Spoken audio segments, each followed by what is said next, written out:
Genau.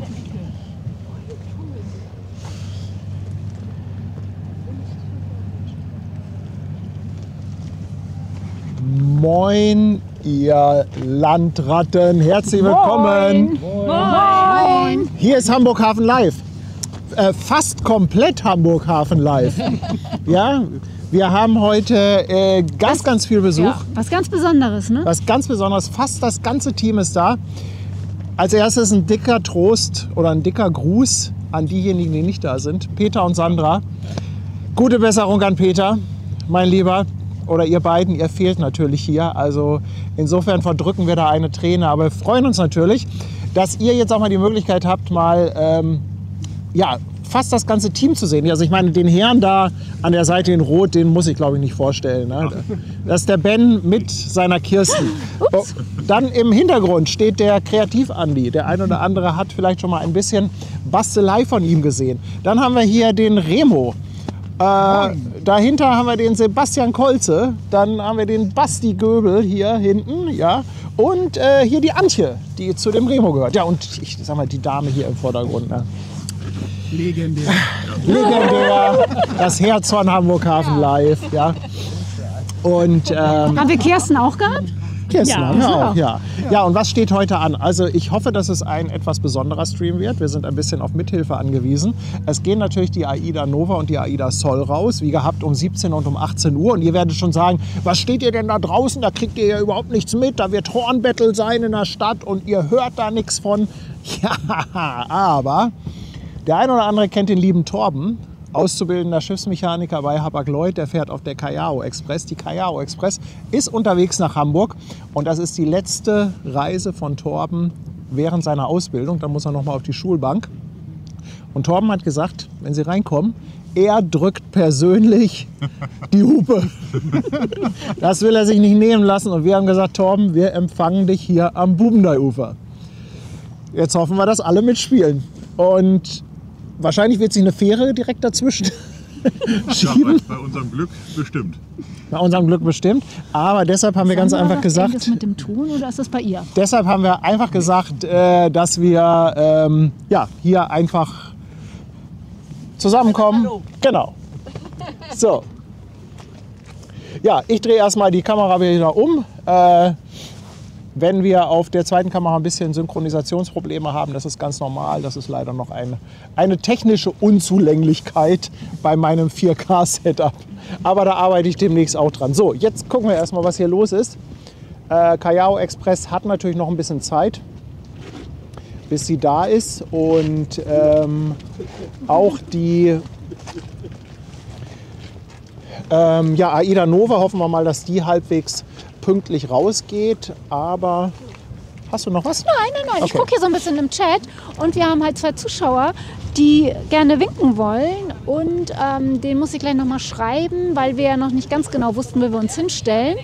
Und jetzt müssen sie ja irgendwie mal so Backboard sich hinstellen, weil sonst wäre das nichts. Ne? Genau, auf der Backbordseite stehen wir heute für alle, die winken wollen.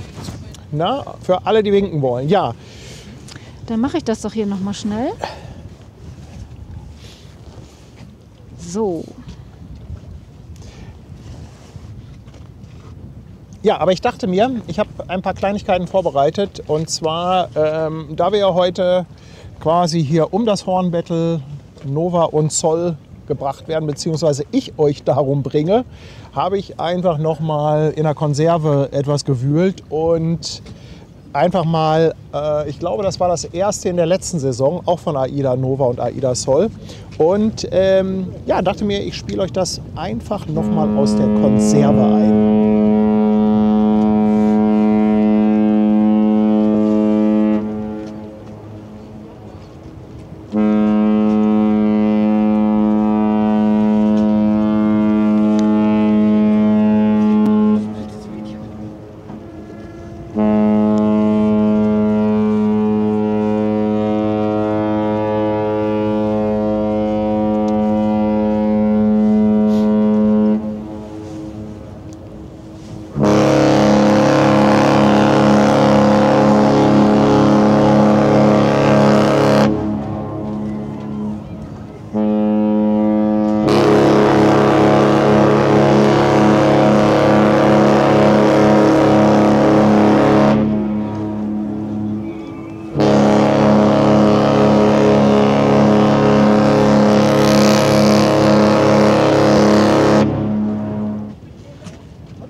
Ja, also ich würde sagen, Torben ist in Zugzwang, oder? Ja. Also, Also- wenn er das überbieten will, was wir jetzt quasi hier... Der muss ja dem Kapitän noch richtig Honig und Bart schmieren. ja. Du.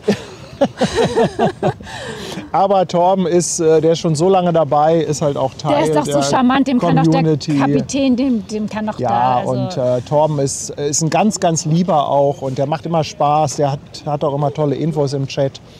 Ich glaube, er ist auch ein bisschen aufgeregt. Er ist die ganze Zeit auf der Brücke, hat er gesagt. Also er wird jetzt wahrscheinlich auch nicht im Chat sein. Denn das ist seine letzte Reise. Er hat das große Glück natürlich, er sollte eigentlich schon in Rotterdam runter, fährt jetzt aber doch noch bis Hamburg mit.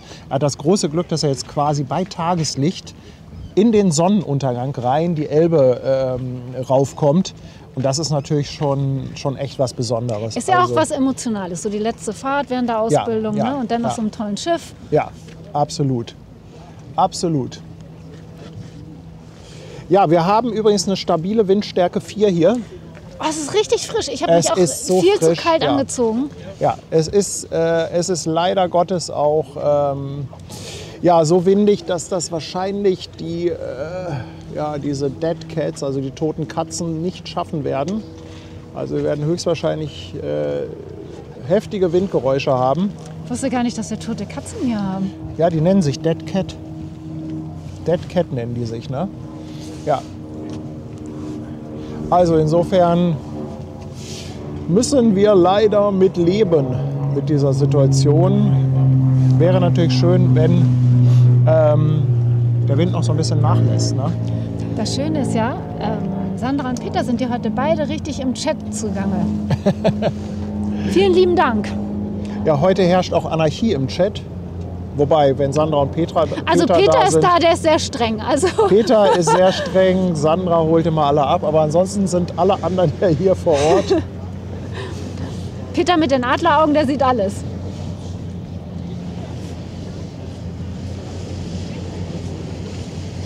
Ja, da hinten steht auch die Sol. Und ja, vielleicht auch noch mal was zur Callao Express. Ich habe da nämlich noch was vorbereitet. Die Callao Express gehört ja zur Valparaiso Express Klasse. Ist 333 Meter lang, ich glaube 48 Meter breit, kann 10.500 Toy transportieren und hat Anschlüsse für über 2000 Kühlcontainer. Und ich bin ja mit der Callao Express gefahren und aber auch mit der Valparaiso Express.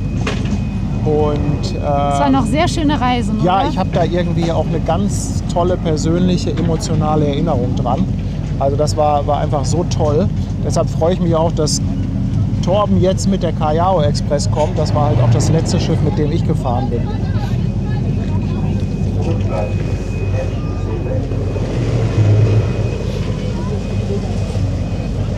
Und ja, ich habe noch mal, ich weiß nicht, ob wir das jetzt schon machen können, aber wir brauchen, bis die AIDA Nova rausgeht, dauert es ja noch ein bisschen. Vielleicht kann ich es auch zweimal einspielen. Ich habe eine kleine Dia-Show vorbereitet. Ach, wie cool. Ich habe noch mal so ein paar Fotos zusammengesucht von meiner Reise auf der Valparaiso Express. Unter anderem auch durch den Panama-Kanal. Torben ist, glaube ich, jetzt auch das erste Mal durch den Panama-Kanal. Toll, ja. Wahrscheinlich hat Torben da auch seine Äquatortaufe bekommen, nehme ich mal an. Auch das durfte ich über mich ergehen lassen. Also es sind alles mega, mega Erinnerungen.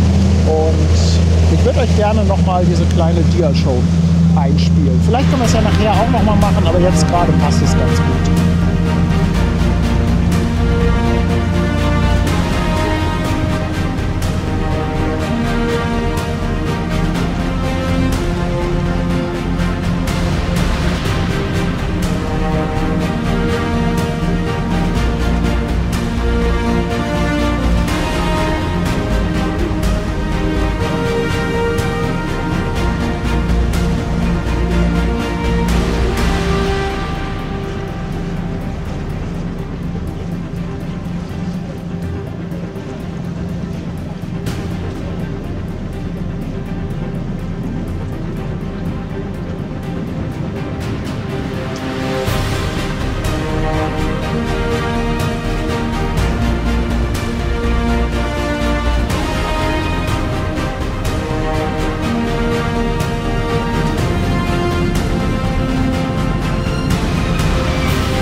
Ja, ich hoffe, dass das mal ein paar schöne Eindrücke waren. Also gerade die Reise durch den Panama-Kanal, also die werde ich, glaube ich, so schnell nicht vergessen. Also die Äquatortaufe war das super lustig. Na, was musstest du machen?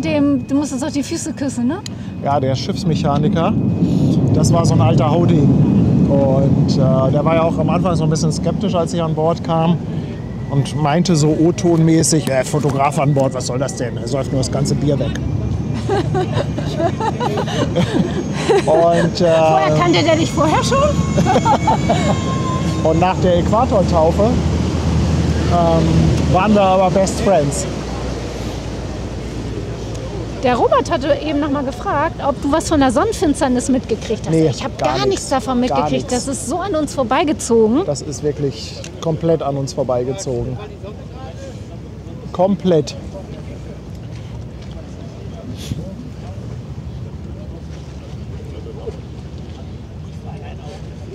Bilder sind schon ein bisschen älter. Der eine oder andere von euch kennt sie mit Sicherheit auch.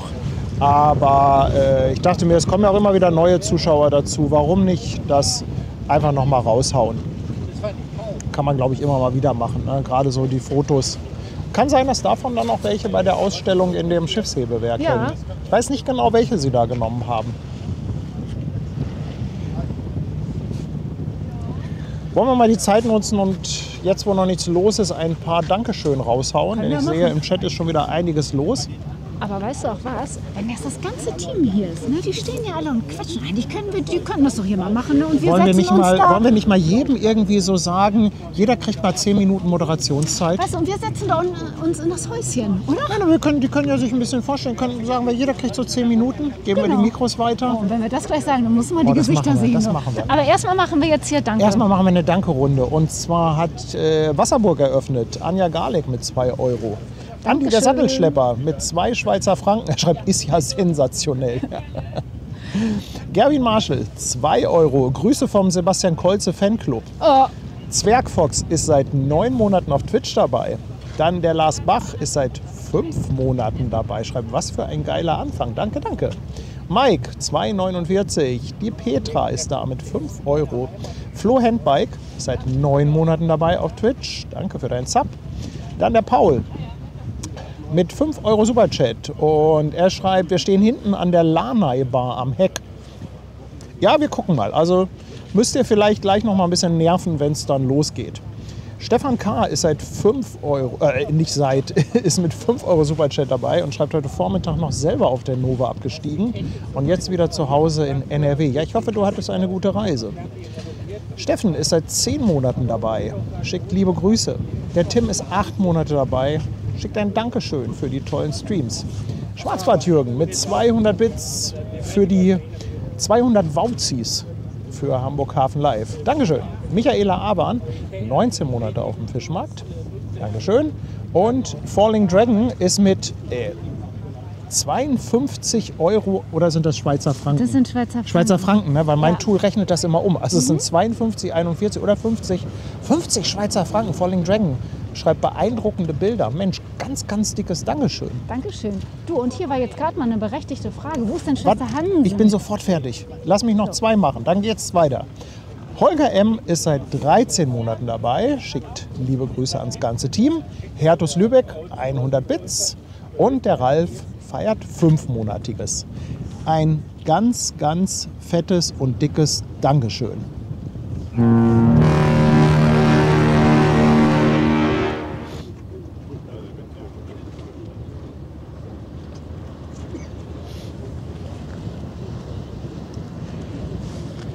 So, jetzt Schwester Hansen. Berechtigte Frage. Ja, Schwester Hansen wollte eigentlich auch noch dazu stoßen. Die hat heute ein kleines Fotoshooting in ihrer Arztpraxis. Und da musste sie natürlich noch Model spielen, wie wir sie ja kennen.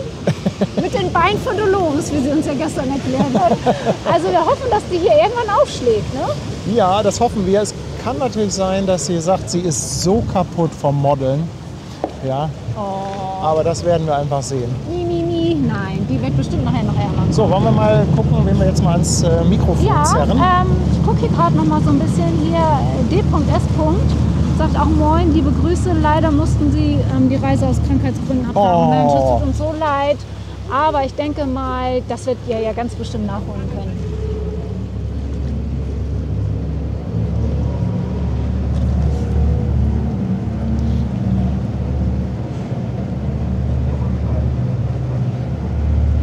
Soll ich mal hier fragen? Oder willst du das mal mit deinem Charme machen? Pass auf, dein Mikro, das klappt immer nach unten hier. Also wenn ihr Tanja zwischendurch mal nicht hört, es ist einfach unmöglich, ihr ein Mikrofon anzustecken. Mit diesem ganzen Schalgetüdel, was sie immer um sich hat. So.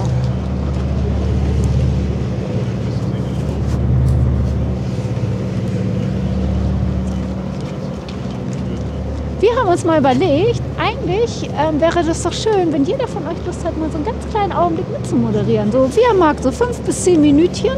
Ja, na klar. Ja, ne? Komm mal hier, Remo. Und wer ist Remos Gesprächspartner? Ja, du Mit natürlich. Antje? Nein, wir immer zwei, wir geben die Mikros weiter.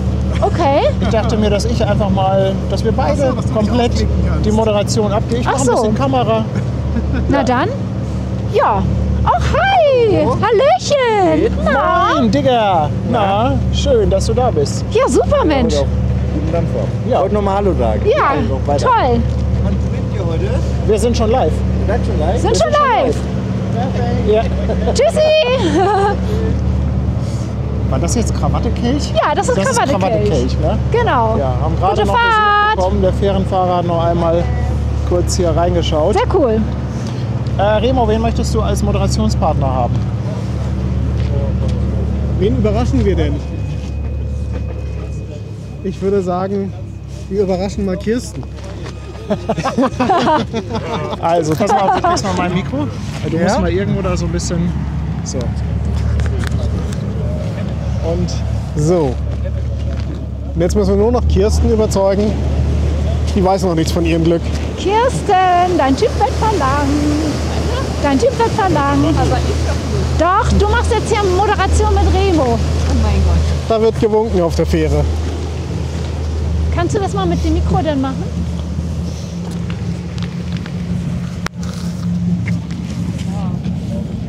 Ihr könnt ja auch so ein bisschen Also ihr seid alle völlig mikrofonuntauglich Untauglich. mit Ach, das euren tut mir total leid, da hochgeschlossenen muss ich wieder gehen. Kragen. Ja, So, es ist ja schon ein bisschen windig, muss man sagen. ja, geringfügig.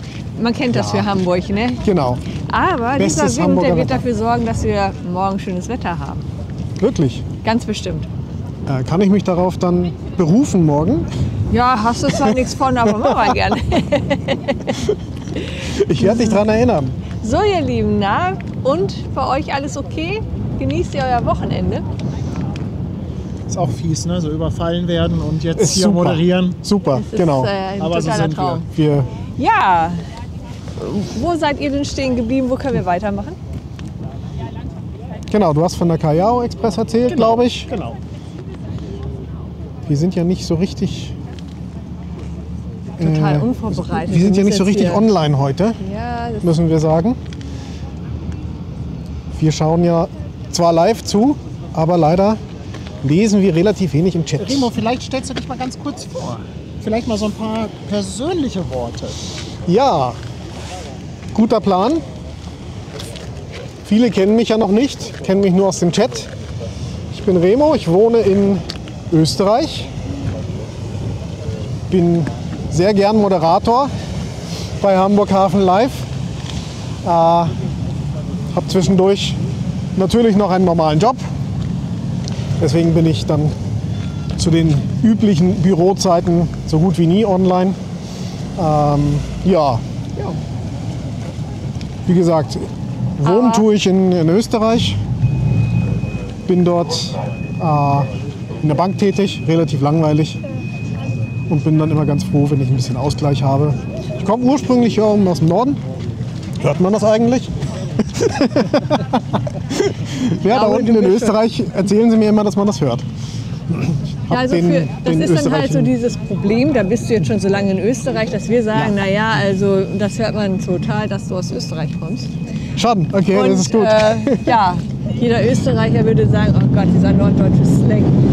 Ja, ja, tatsächlich. Guck mal, Sandra schreibt gerade, sie ist jetzt doch froh, nicht in Hamburg zu sein. Warum? Weil sie dann vors Mikro gezerrt werden würde.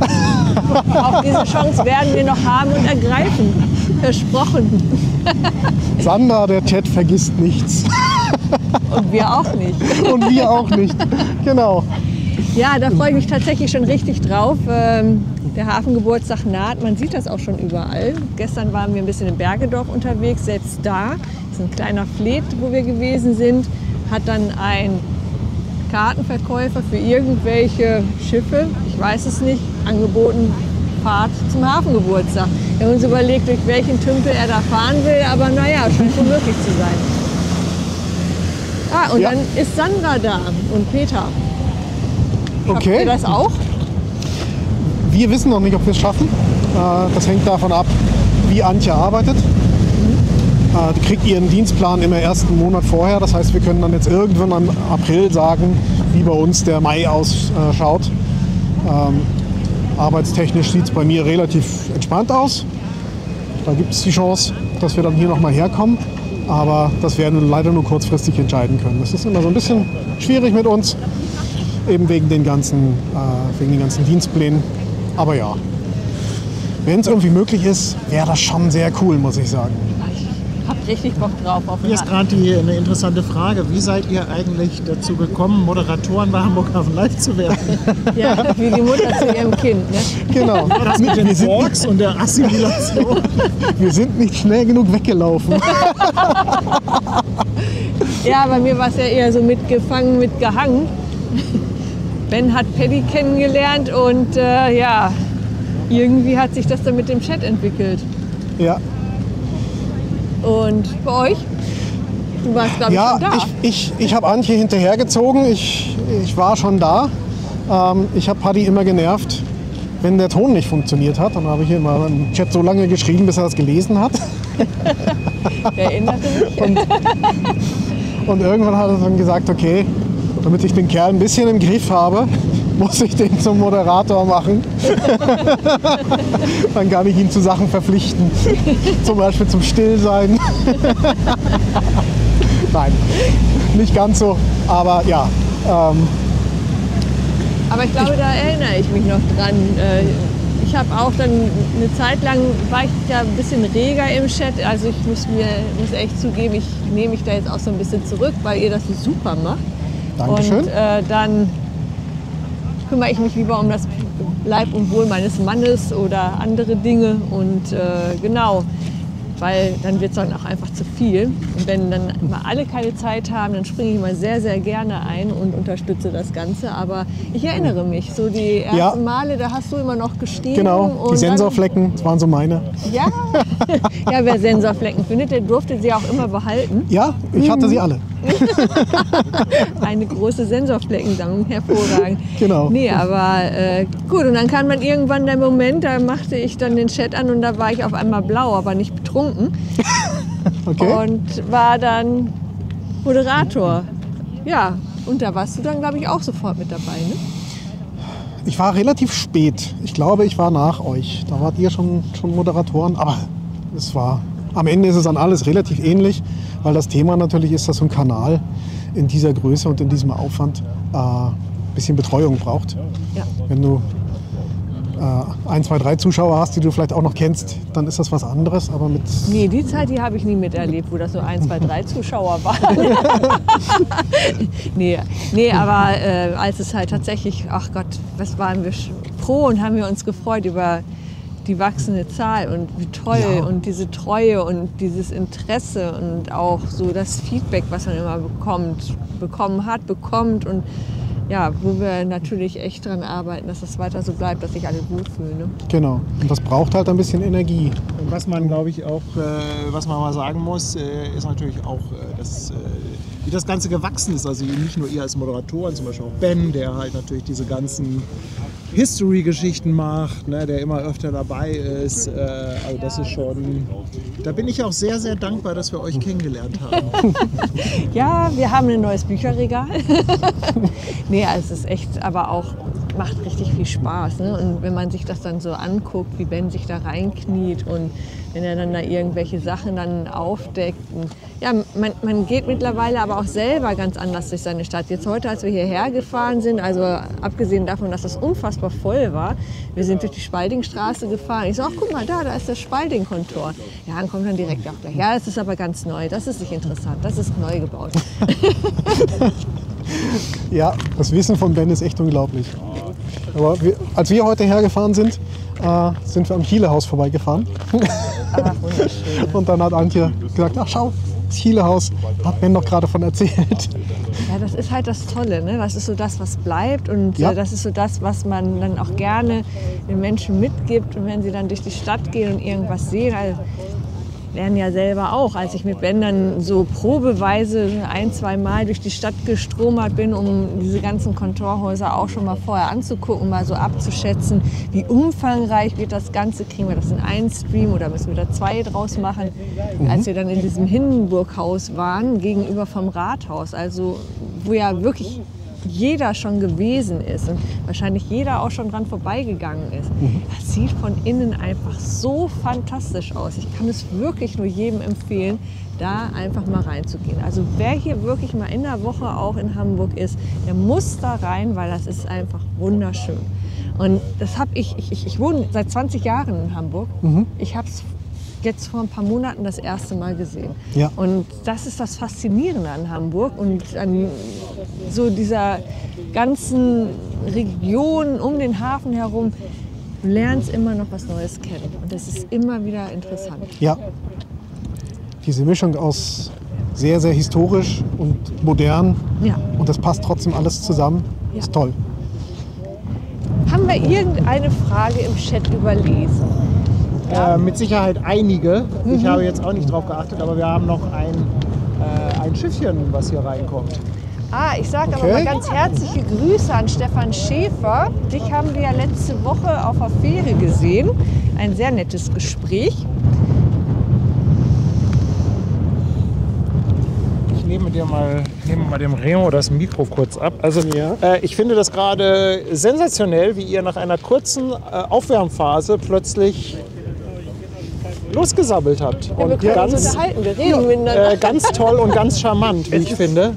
Es ist zu zweit aber auch deutlich einfacher als allein. Ja, absolut, absolut. Ne? Wir haben hier auf jeden Fall, also jetzt kommt erstmal Krawattekelch zurück, hier mit der Kehrwieder. Und dahinter haben wir noch einen Öltanker, die Dingheng 20 oder Dingheng 20. Ja, ich lese hier gerade, Sandra schreibt, was für tolles Bild und Licht. Wir Ja. hoffen ja darauf, dass wir nachher noch einen richtig tollen Sonnenuntergang bekommen. Ne? Auch das habe ich heute Morgen direkt gleich zu Ben gesagt. Oh, wunderschön, wir kriegen einen Sonnenuntergang. Du, da kommt ja jetzt der Krawattekelch zurück. Krawattekelch ne? kommt, Und da ist auch ja. der René drauf. Da habe ich gerade den Kontakt zu Conny hergestellt. Der will vielleicht mal so umschulen für Flatplay. Der ist nämlich bald Ah, okay. fertig. Cool. Cool.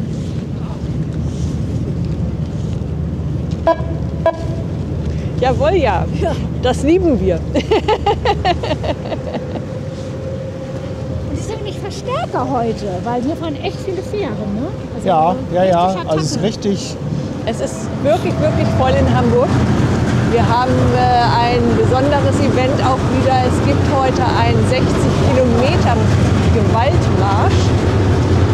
Da sind wirklich sehr, sehr viele Menschen unterwegs, die vom, ich glaube, Volkspark zum Hafen laufen, durch Blankenese, da meine ich gehört zu haben, 1400 Treppenstufen machen, um dann wieder zurückzugehen. Ja, auch das muss man wollen, aber Respekt. Und wir haben wirklich so viele Rucksacktouristen gesehen, die mit ihren Wanderstöcken hier unterwegs waren. Es ist richtig voll gerade im Hafen. Wir haben hier gerade auch eine heftige Geräuschkulisse. Oh, warte mal, ich muss mal gerade den Turboschwenk machen. Tanja sabbelt schon wieder mit den Fährenfahrern. Guck mal.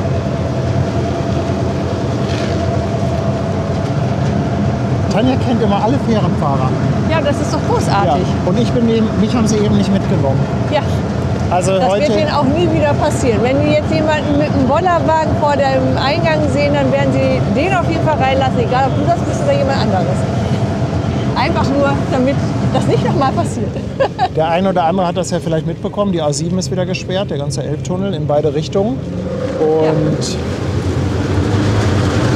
war eine schöne Nachricht heute. Die erste Sperrung in diesem Jahr. Es folgen also noch weitere. Und deshalb bin ich heute auch mal nicht mit meinem ganzen Equipment mit dem Auto hergekommen. Da ist Krawattekirch. Moin. Sondern ich habe gesagt, oh, das Hinterherschwenken lohnt gar nicht. Guck mal, wir haben gerade ein Rennen zwischen einem Saugbagger und einem Öltanker. Leute, was ist denn hier los? Es ist ja schon wieder ein Durcheinander. Ja, dann nimm doch gerne mal wieder das Mikro. Also, was ich gerade sagen wollte, ich bin dann mit der Fähre rüber vom Dockland. Wir haben da hinten geparkt, weil wir nachher alle noch ein bisschen was essen wollen. Lieber nicht. Und die Fähren sind so voll, dass ich also auf die erste Fähre, bei der wir hätten mitfahren wollen, nicht draufgekommen bin. Ich war mit meinem Bollerwagen natürlich wieder so höflich und habe mich hinten angestellt und dachte mir, ich drängel mich mal nicht in die erste Reihe. Ja, und wurde dann aber quasi weggedrängelt. Kam nicht mit. Oh, die Fähre hat eben so schön die Abgase, denn das war so warm. Ne?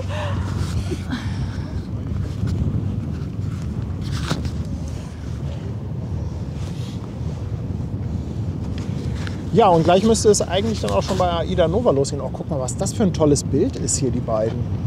Eiseldelta und der Öltanker. Ja, und die Fähre macht auch noch mit, ne? Und Fähre kommt auch noch.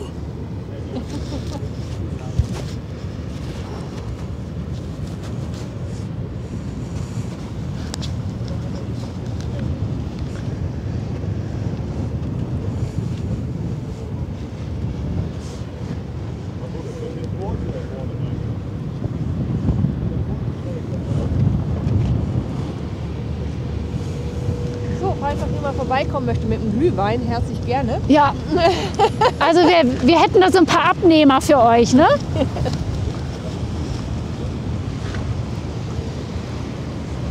Ich glaube, die Kühltasche hätte ich heute zu Hause lassen können. Weil alles kalt genug ist. Ja. Ja, Sag mal, es kannst du das Mikro noch mal ein bisschen es ist anders machen? Das wirklich hängt mir total am Kinn jetzt. Ja, sofort. Du musst den Schal wegmachen. Ja, mir ist aber kalt.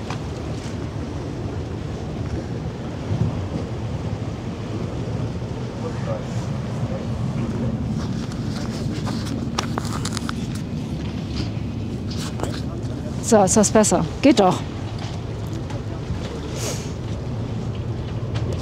Ja, Sandra hat Glühwein gehört. Ja, genau, Glühwein.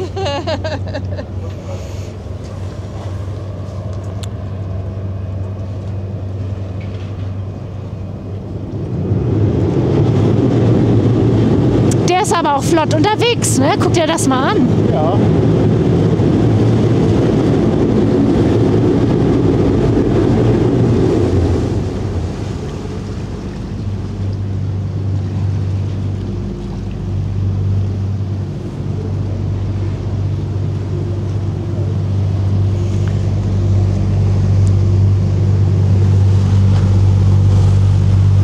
Oh, jetzt ist hier auch Lotsenalarm. Ich freue mich sehr für Sandra, die sich jetzt gerade eine Kiezbüsche aufmacht und im Trocknen sitzt Ja. und im Warmen. Oh, und die Ripp-Piraten kommen. Sind das die Ripp-Piraten? Oh, die Rippiraten. In der Welle. Ho, ho, ho, ho.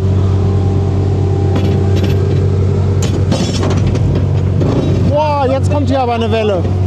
Leute, Leute. Was ist hier denn los? Der ganze Dalben bricht Oh, guck zusammen mal, was hier. da an Schiffsverkehr ist. Guck mal hier von hinten. Sensationell. Eskalation. Richtig Alarm.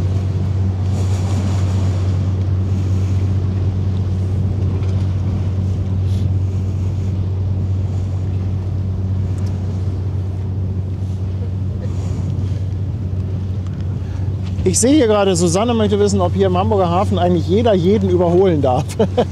Susanne, das ist schon ein bisschen von der Größe der Fahrzeuge abhängig. Also bei den kleineren, jetzt hier so die Ripp-Piraten, die können im Prinzip relativ frei überholen. Ihr seht das auch, wie die hier zwischen den größeren Schiffen zwischenher huschen. Aber ansonsten gibt es da schon Vorschriften. Und wenn ich das richtig in Erinnerung habe, ist das alles in den sogenannten Kollisionsverhütungsvorschriften vermerkt, Das hört wie man sich- sich da genau zu verhalten hat. Das hört sich aber nach Bürokratie an. Naja, ist halt einfach ein Regelwerk.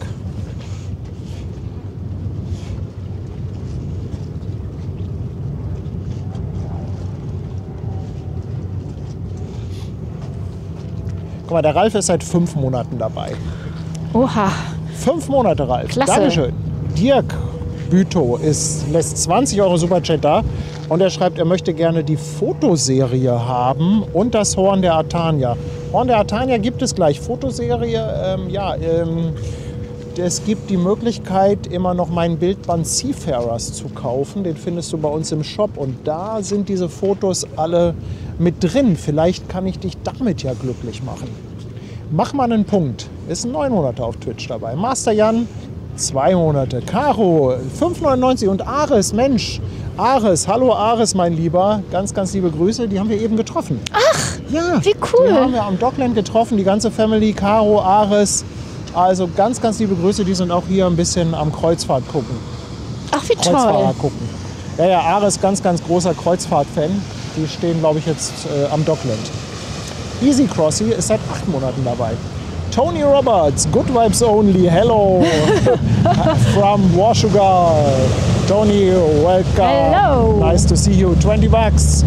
Tanja liebt Hamburg, seit 7 Monaten dabei und schreibt, dass Timo liebt Hamburg heute Geburtstag hat. Also wir müssen dann einmal die Artania und das Geburtstagshorn gleich raushauen. Kannst du das bitte vermerken? Ja. Andreas Westphal vermeldet, dass die Kajao Express Glückstadt passiert hat.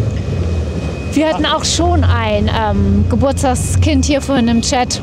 Ja, kommt gleich das Geburtstagshorn. Ja. Andreas Preuß ist mit 5 € dabei und der Volker ist seit 11 Monaten bei uns auf dem Kanal. Ganz, ganz dickes Dankeschön, ihr Lieben.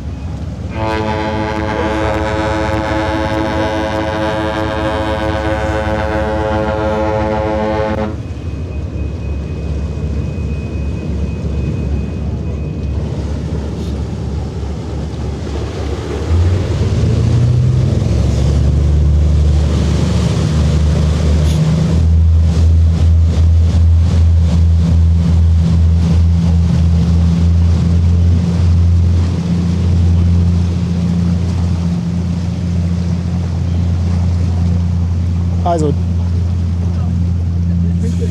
Pillepalle fragt, stand da RIP-Piraten? Also RIP stand da, RIP, allerdings nicht Rest in Peace, also nicht RIP abgekürzt, sondern RIB. Ich habe natürlich die Abkürzung wieder vergessen, aber RIP ist quasi die Abkürzung für diese Art von Boot, die haben. Vielleicht hat noch mal jemand von euch die Abkürzung. Wofür steht RIP nochmal? Also RIB. Letztes Mal wusstest du das, aber bei der letzten Saison hattest du das drauf. Ja. Es ist immer wieder mein Gedächtnis. Es wird eine never-ending Story, aber deshalb kann ich auch ohne den Chat nicht mehr leben. Ja? Ich dachte, du kannst ohne deine Frau nicht mehr leben. Jetzt kannst du ohne den Chat nicht mehr leben. Das wird ja immer bunter hier heute. Großartig. Ja.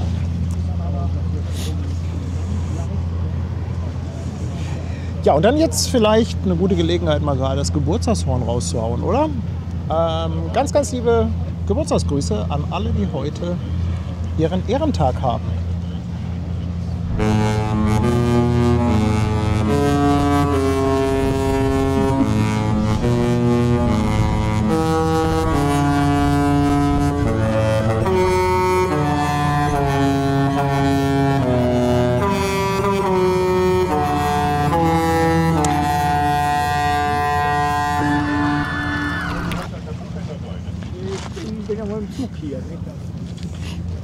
Hier, guck mal, der, irgendwo habe ich es eben gerade schon gelesen. Genau, das ist das Rigid Inflatable Boat.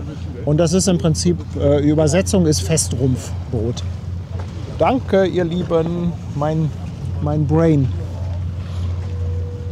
Mein Brain.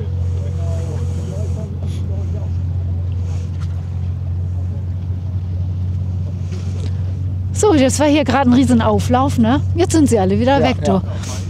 Dann kann ja mal die AIDA gleich kommen, oder? Genau. Aber die sieht noch fest aus, ne? Als erstes raus. Die ist für 17 Uhr angekündigt. Ja, letzte Info von vor 2-3 Stunden war auch, dass die Zeiten eingehalten werden. Aber das heißt ja nichts, oder? Das heißt ja nicht viel. Mensch, das hätte ich nicht gedacht, dass es jetzt hier echt so windig ist. Oh.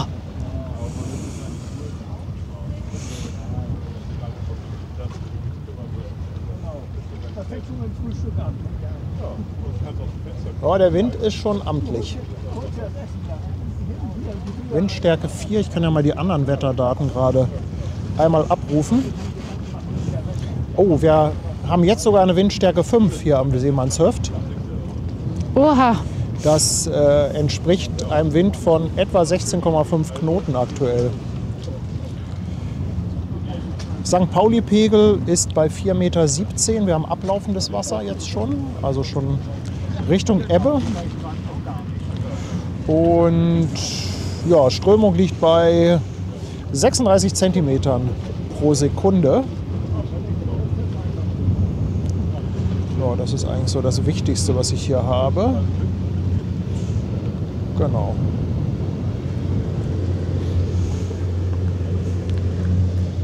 Ups.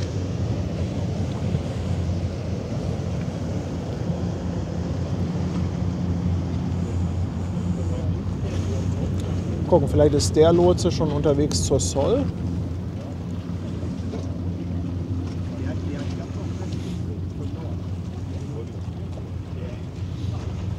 Brigitte war eben übrigens auch schon hier, hat Hallo gesagt. Das war doch klar. Und hat ihren Stuhl vergessen. Ja.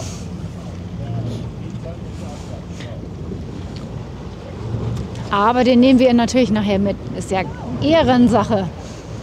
Stimmt, Brigitte hatte mal so einen kleinen Hocker dabei. Und den hat sie im Eifer des Gefechts stehen lassen, weil hier ja so der Party-Ponton ist. Und Tanja freut sich gerade, dass Brigitte ihren Stuhl vergessen hat. Du meinst, dass ich mich da gleich hinsetze? Also wenn sie eine dicke Jacke und eine warme Hose da gelassen hätte, dann wäre mir das viel lieber gewesen. Den Stuhl hätte sie gerne wieder mitnehmen können. Guck mal, da sind auch Schlepper bei der... Sind die bei der Zim America oder sind die bei dem Schiff dahinter? Das kann ich aus dieser Perspektive so schlecht sehen. Ach, guck mal, der Lotse, der will auch da... Wo will er denn hin? Ja, wo will er denn? Will er nach Waltershof? Er will nach Waltershof. Ja. Möchte denn eigentlich noch jemand freiwillig moderieren? Oder müssen wir sie wieder schlagen? Du kannst ja mal gucken, ob du jemanden verhaften kannst. Ich meine ja nur. Ich bin ja gerne hier bei dir, ne? Aber wenn sie jetzt schon mal alle da sind. Ach, die Schlepper sind an der Mermaid, lese ich gerade. Danke für die Info. Stimmt, die liegt noch hinter der Zim. Zim Vietnam ist das, nicht Zim Amerika. Aber ich glaube, die Zim Vietnam geht auch heute Abend noch raus, aber erst später, irgendwie so 21 Uhr oder sowas. Aber cool, wenn die Mermaid jetzt noch rausgeht. Ach, ich mag diese Schiffe ja.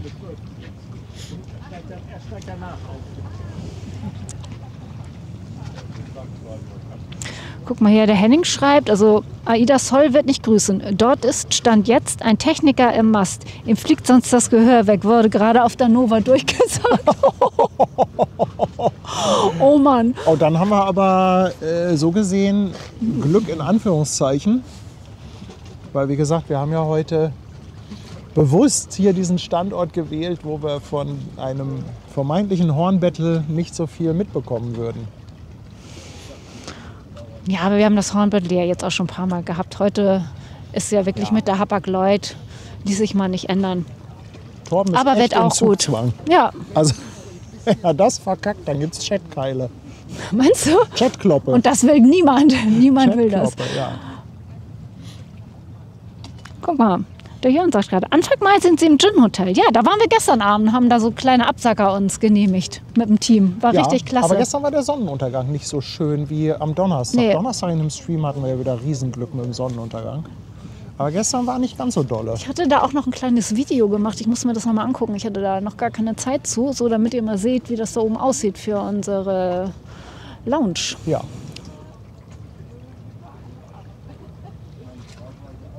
Ja, wir sollen dieses phänomenale Wetter nach Süddeutschland schicken. Nee. Nee, das Also, wenn behalten wir das- schon mal hier, wenn wir das mal haben, ne? Also was das angeht, sind wir leider ziemlich egoistisch. Aber Leute, es sieht wirklich gut aus, aber es ist echt frisch.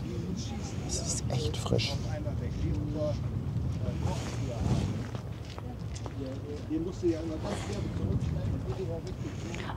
Guck mal, Andreas sagt, die Kajau kommt gerade zur Elbcam. Ah, okay. Cool. Ja, aber dann passt das ja, bis dann die Soll raus ist. Ich habe Da kann ja dann schon mal das Horn geübt werden.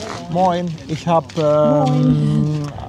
die Info bekommen, dass Sie um 19 Uhr beim Hafenlotsen sein wollen. Eigentlich sind Sie damit ein bisschen zu spät für gutes Licht. Ich habe Torben gesagt, er soll doch mal beim Lotsen höflichst oder beim Kapitän höflichst nachfragen, ob Sie nicht so einen halben Knoten drauflegen können. Weil so 18:30 Uhr hätten wir, glaube ich, richtig geiles Licht. Ja, dann legt man den Hebel auf den Tisch, oder wie war das noch?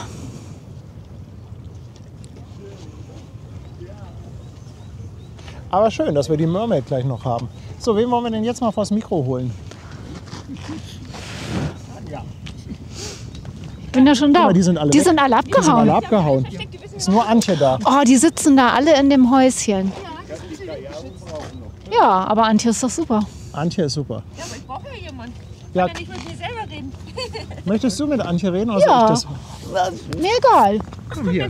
Ach, komm her. Hier macht mal hier so eine Mädels. Komm, meine Liebe. Ich steck dir das mal das Mikro. So. Ja, denn? So, Plaudern wir mal, ne?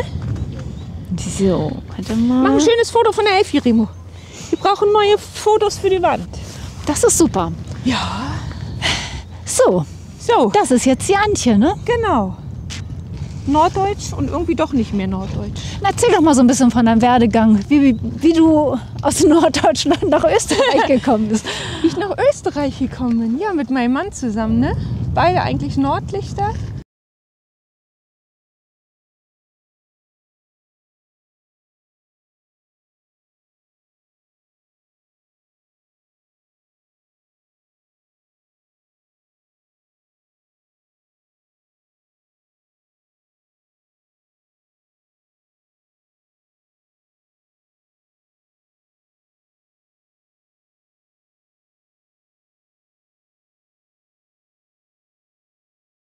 Und ist aber auch sehr gut. Ja, und wenn man dann so ein schönes Wetter hat, macht das noch viel mehr Spaß. Weil sonst ist ja Hamburg ganz oft immer grau. Ne? Das ist ja so das typische Wetter eigentlich für Hamburg, aber herrlich. Und ihr wolltet ja eigentlich Sandra und Peter einladen sozusagen. Da hattet ihr auch gestern Stopp gemacht. Und dann ist es ja doch alles anders gekommen, Ja. wie es eigentlich geplant war. Genau, Ne? es kommt leider immer anders, als man denkt. Ja, beim nächsten Mal. Man kann es ja dann wieder versuchen mit Sandra und Peter zusammen. Ja. Schauen wir mal. Wer sagt, der Ton ist aus? Oh, Kommt deine Hä? Ton aus? Mal gerade. Ist der Ton weg? Ton ist weg. Moment mal. Hallo? Handyfoto von Sandra.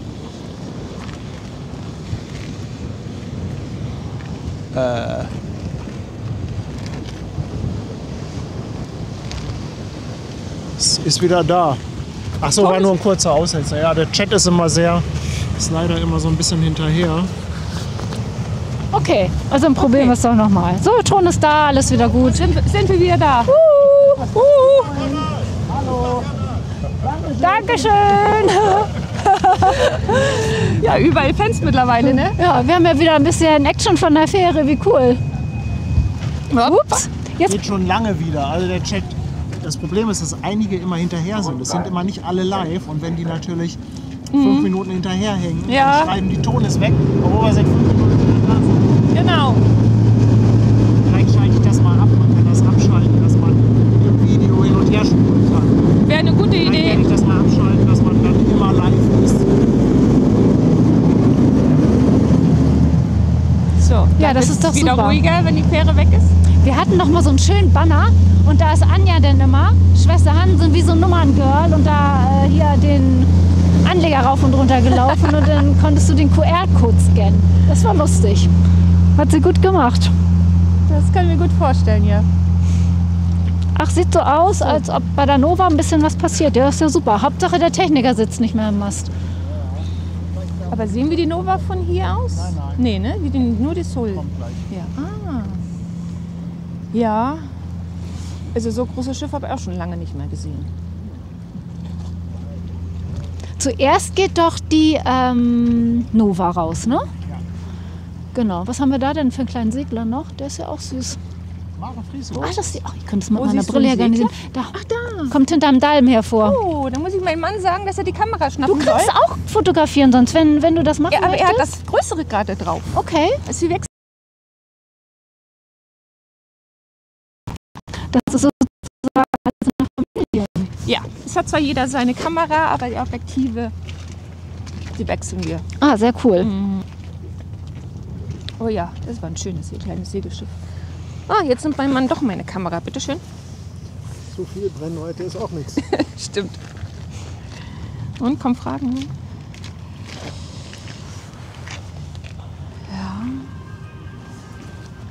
Herrlich. Aber dann geht es ja gleich hier schon los mit Kreuzfahrer. Wir müssen gucken, wir haben 2 Zuschauer auf der Nova. Ich muss jetzt noch mal ganz schnell gucken, wo die dann waren.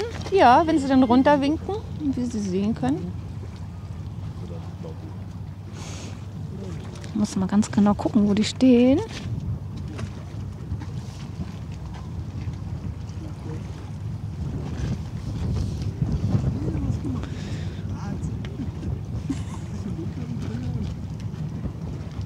Okay.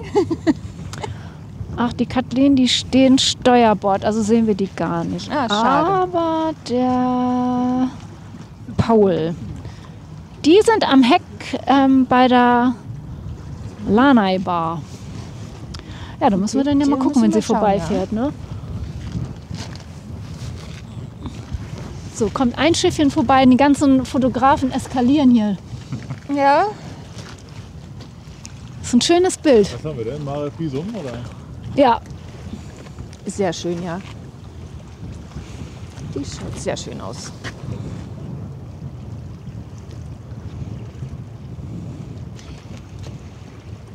Die rot-weiß-blaue Flagge ist doch von Schleswig-Holstein, ne? Oder? Na. Weißt du das? also Flaggen sehe ich jetzt hier gar nicht. Die hinten dran geht. Weil Mecklenburg ist auch rot-weiß-blau und hat aber den Ochsenkopf. Hat einen gelben Streifen. Oh, wir sind einfach schon zu lange weg. Ich habe keine Ahnung mehr. Ja, ihr müsst mal mehr nach Norddeutschland kommen wieder. Ja, ich glaube auch.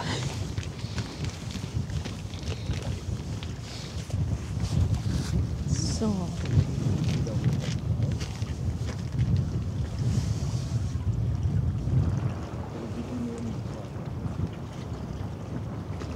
Und irgendwo kommt Musik her. Ja, immer so die Partyschiffe, die fangen ja jetzt auch wieder an.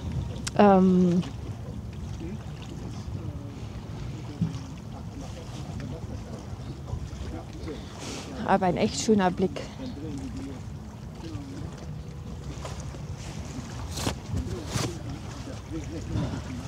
Ja, wenn jetzt der Wind noch ein bisschen nachlässt. Ja, das wäre fein.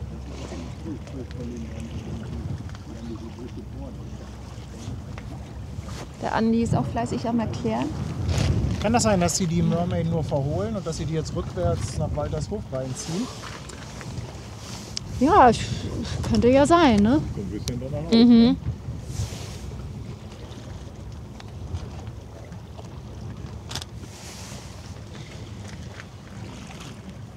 Und da kommt die nächste Fähre.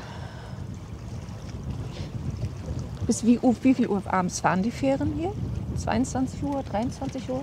Ich glaube, die letzte irgendwas bei 23 Uhr rum. Etwa. Nicht schlecht.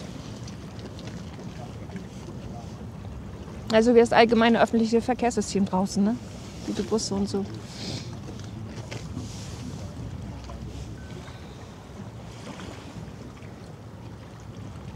Und immer noch gut gefüllt.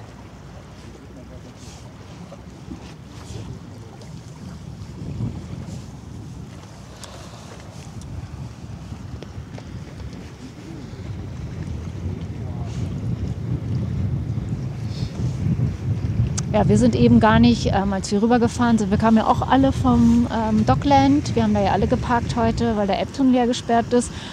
Wir kamen gar nicht nach oben, wir sind gleich unten geblieben, war uns viel zu voll. Ja. Und auch jetzt ist man noch viel los auf den Fähren, gell? Ja,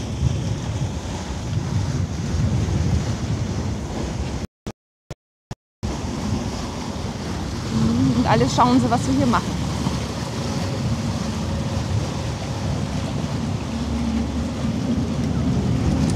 Oh, Wumms, pass auf.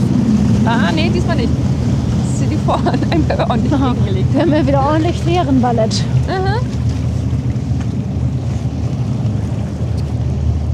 So, schau mal, jetzt geht's ja wirklich rückwärts rein. Ja, Remo, magst du bitte nochmal ordentlich ein Beifang. Foto machen? Kannst du links oder rechts, schau mal. So eins. Yes, sehr schön. Wir brauchen wieder neue Fotos für die Fotowand.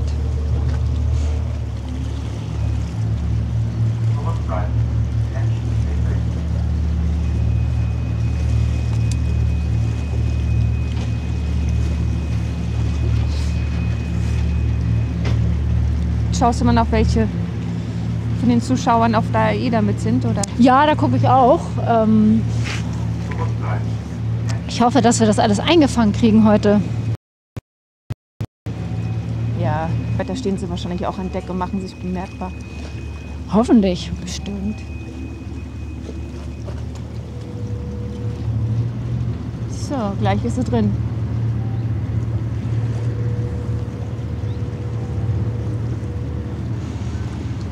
Und das Licht hinten auf die Elfi, das schaut auch wieder sehr schön aus. Ja, ne? Aber ich denke mal, dass ja nachher zum Fotografieren das Licht auch noch richtig schön wird. Ne? Aber die Elfi ist auch mal wieder so ein kleiner Aussichtspunkt. Also wir laufen auch gerne immer wieder rauf, beziehungsweise fahren mit dieser endlos langen... Ja, das ist toll, ne? Ja, ich finde das auch super. Ja, würden wir auch gerne mal machen als Walk, aber das ist ja zu voll, da kannst du ja nicht richtig filmen. Das ist echt schade.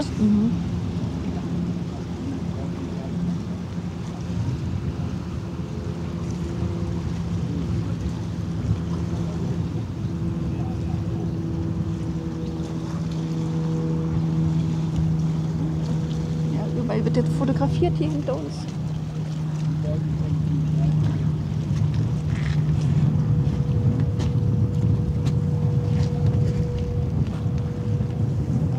Da hinten kommt ein Schiff raus. Was ist das?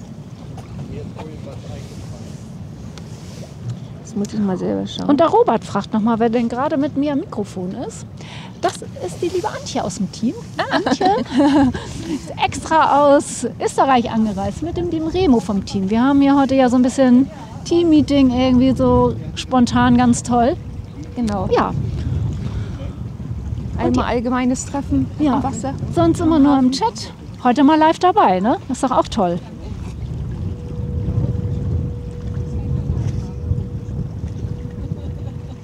Faszinierend. Man kann einfach nur am Hafen stehen und Schiffe gucken.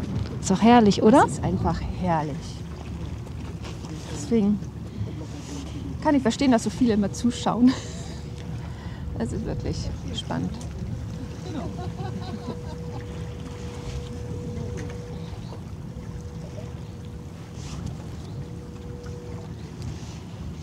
Da hat wieder jemand eilig. Ja, da kommt wieder der Lotse. Mit Karacho.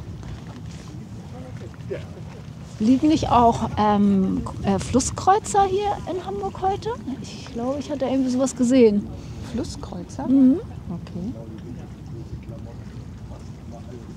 Kommt ja auch mal vor, dass... Ab wann fährt eigentlich der Holund? Der ist schon, der hatte schon Donnerstag, Quatsch, doch Donnerstag seine erste Fahrt.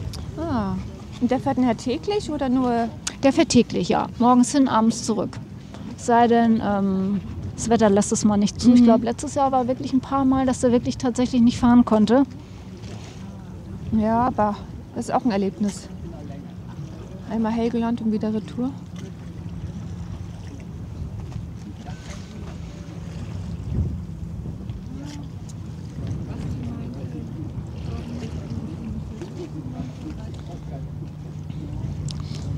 Und der Walter guckt heute auch mal kurz bei uns rein und jetzt hat er alles liegen lassen und bleibt lieber. Kann ich verstehen. Falls du einkaufen musst oder Hausarbeit machen. Wollt ihr noch mal ein paar Danke loswerden? Hier aus der Liste. Soll ich das machen? Ja, Und zwar haben wir, den Volker hatten wir glaube ich schon, der ist seit 11 Monaten dabei. Wookie ist seit 9 Monaten dabei. Der Jörn lässt 2,49 da mit Vorfreude auf das Gin Hotel im Mai.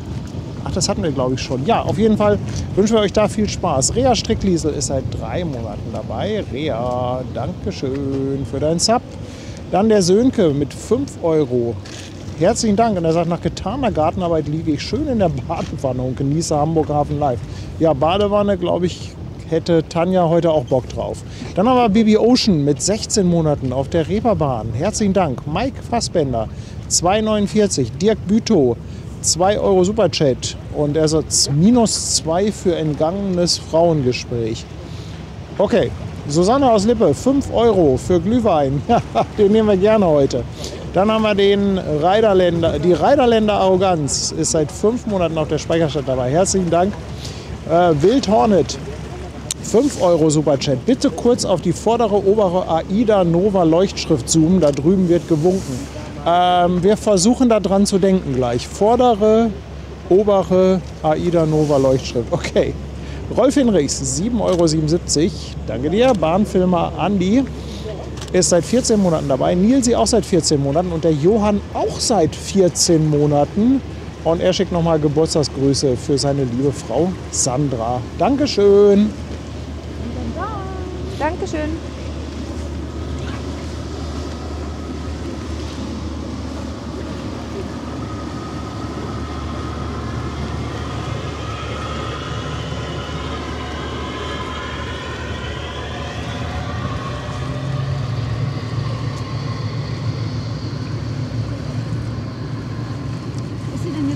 Da kommt auch noch, ja, die AIDA Nova hat abgelegt und da kommt noch was aus dem Kühlbrand.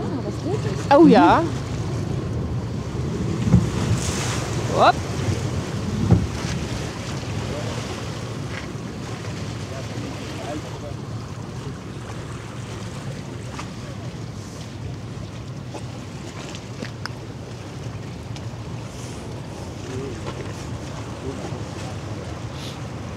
Ein leuchtendes Rot, herrlich.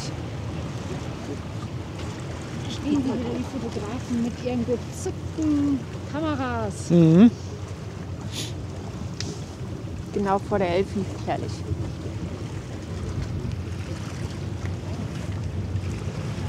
Da kommt wieder was Sportliches.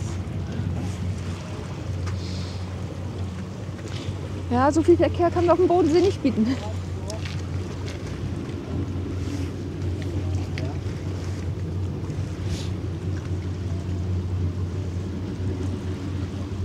Ja, aber dann kann das ja mit der Nova auch nicht mehr so lange dauern. Achso, hier hast du dein Mikro zurück.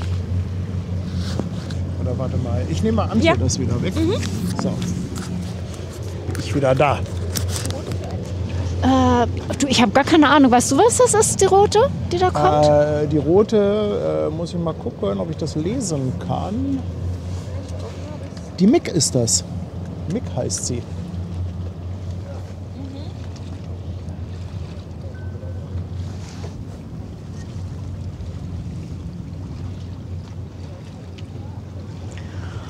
Und heute Nacht werden ja noch die Uhren umgestellt. Oh ja. Haben wir noch eine Stunde weniger. Ja.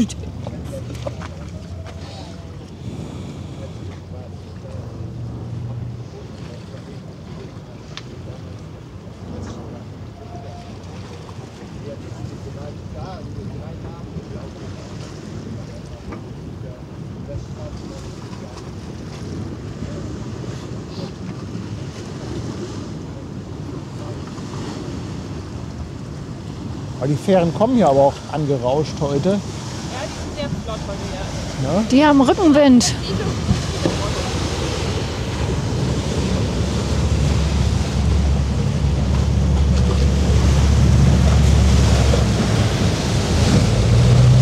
Uah. Es spritzt auch ein bisschen. Oh.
Aber die MIG ist ein rotes Schiff und rote Schiffe finde ich gut.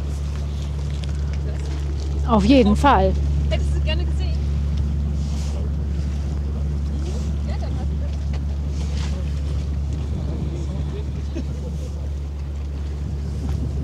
Bis Montag früh sind wir ja noch da.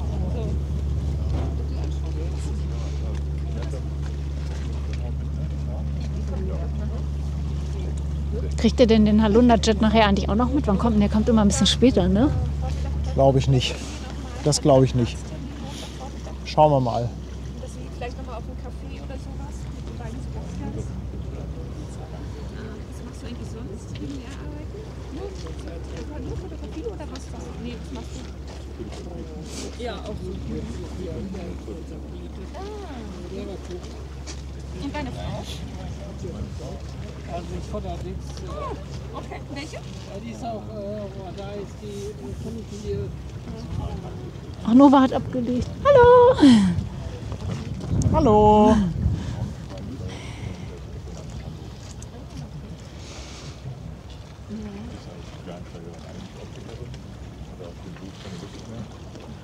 Ich. Morgen haben wir dann ja die Fleetfahrt mit Elas und mit Claudia. Ja, Durch die das wird auch Speicherstadt, super. historische Speicherstadt, die ganzen Versorgungsflete bis hin zum Rathausmarkt. Also ich glaube, das wird echt eine gute Sache. Ja. Dann ist morgen die Queen Victoria da. Was wir mit der machen, weiß ich noch nicht. Ja, die könnte doch mitfahren. Habe ich wegen Wetter und wegen Zeitumstellung gestrichen. Da wird mir nämlich eine Stunde geklaut. Aber vielleicht am Abend, wenn sie rausgeht. Wir müssen mal gucken. Das Wetter ist so ein bisschen komisch angesagt für morgen. Also könnte sein, dass es morgen auf der Fleetfahrt auch ein bisschen regnet. Aber ich hoffe, dass es dann abends wieder besser ist. Dann gucken wir mal, ob wir die Queen Victoria auch noch mal mitnehmen können.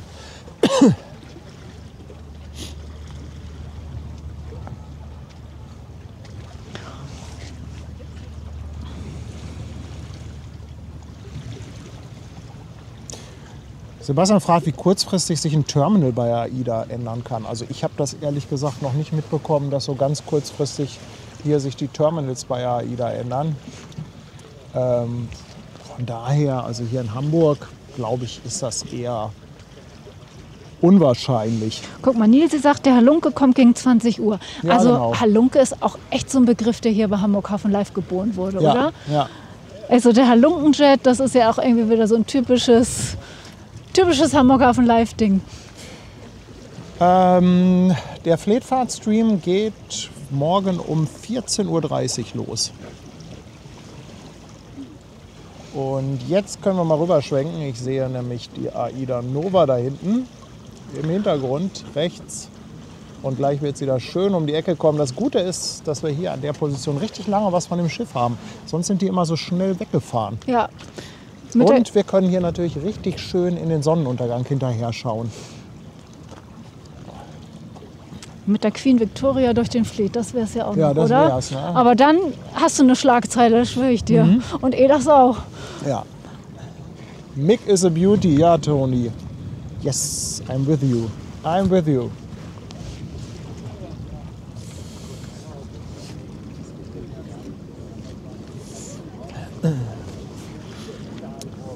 Der Tobi ist seit 20 Monaten dabei und fragt, fahren Kreuzfahrtschiffe morgen nach Sommerfahrplan? Die Frage kann ich dir nicht beantworten. Also ich wüsste jetzt nicht, dass da morgen ein Fahrplanwechsel ist, aber habe auch ehrlich gesagt keine Ahnung. Hansi grüßt nochmal für 2,49. Maxi Dankeschön. ist jetzt neu auf dem Kanal dabei mit einem Prime Sub. Herzlichen Dank und willkommen an Bord. Jürgen Fredder verschenkt eine Mitgliedschaft. Herzlichen Dank. Danke. Martin ist seit 14 Monaten dabei, schreibt, ist doch immer wieder schön, euch zuzusehen. Danke fürs Kompliment. Der Schokoknecht lässt auch einen Sub da. Jens-Peter, 5 € und schreibt, zum Glück eine Stunde weniger auf den Hamburg Hafen Livestream warten morgen. Ja, das stimmt, das stimmt. Und Nilsi lässt nochmal 5 € Superchat da und schreibt, ab 5.4. fährt die Linie 65 dann auch nach Blankenese. Ja, das Ja, sehr war cool. gestern ein bisschen in den Medien, ne? Dass man dann wieder nach Finkenwerder, Blankenese fahren kann. So, und jetzt haben wir aber hier wirklich ein super schönes Bild. mit der AIDA Nova, die sich da vor die Elbphilharmonie schiebt. Guck mal, es sind 2 Flusskreuzer in Steinwerder. Ja, und die Victoria geht ja auch morgen nach Altona. Ich hätte jetzt gedacht, dass sie nach Steinwerder geht, aber die Victoria legen sie in Altona. Ah, okay.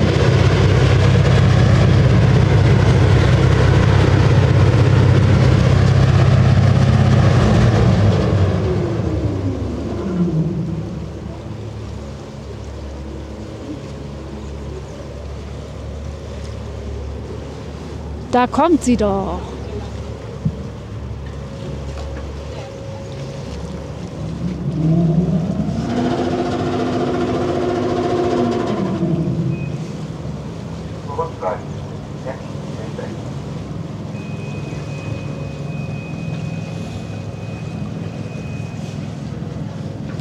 Aber haben wir auch lange nicht mehr von hier gemacht, ne? Nein, weil wir natürlich auch immer gerne die Hörner mitnehmen. Ja. Aber ich finde, vom Bild her ist es schon schön. Ne? Jetzt so mit der untergehenden Sonne. Also, ich finde, da kann man auch mal auf so ein Horn verzichten. Und wenn die Sol heute eh nicht hornt, weil da ein Techniker am Mast ist,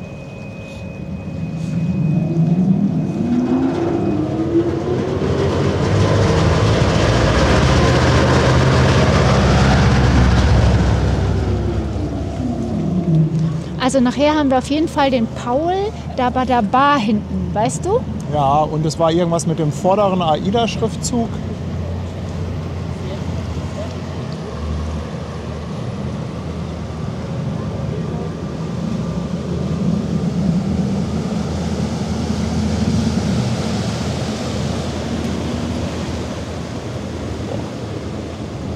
Haben auf die Entfernung aber schon wieder gut mit Luftflimmern zu kämpfen.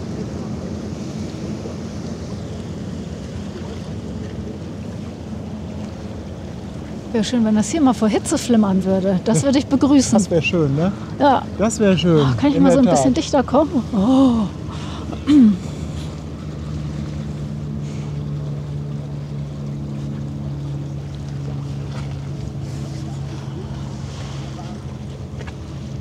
Ich fahre gleich auf Deck 7. Oh. Oder ich fahre gleich mal eine Runde mit der Fähre. Aber zeitlich könnte sich das alles ganz gut ausgehen. Die Callao Express ist an der Elbcam durch. Dann braucht die ja immer noch so 1,5 Stunden. Wir werden sie schon deutlich früher sehen. Also die werden wir schon von Weitem sehen. Die AIDA Sol geht dann noch raus. Mensch, und Torben als größter AIDA-Fan kriegt heute noch 2 AIDA-Begegnungen. Ja, der wird ja vollkommen eskalieren. Aber es ist anscheinend doch ein Horn.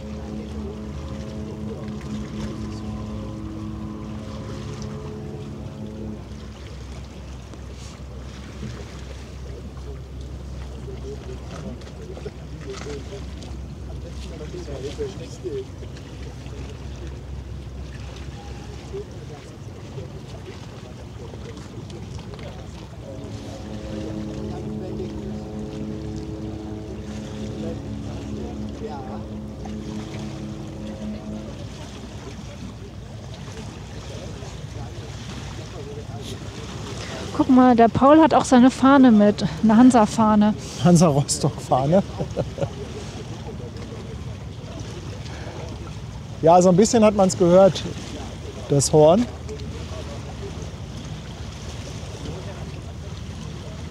bisschen hat man es gehört.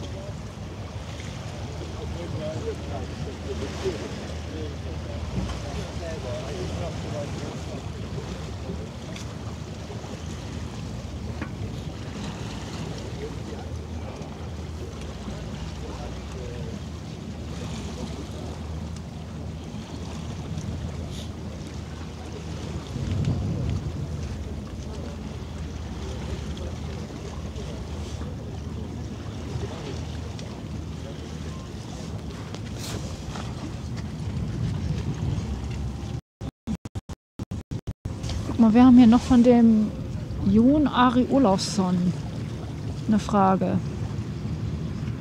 Ah, will you have a stream when Queen Victoria arrives tomorrow? No. Too early and bad weather.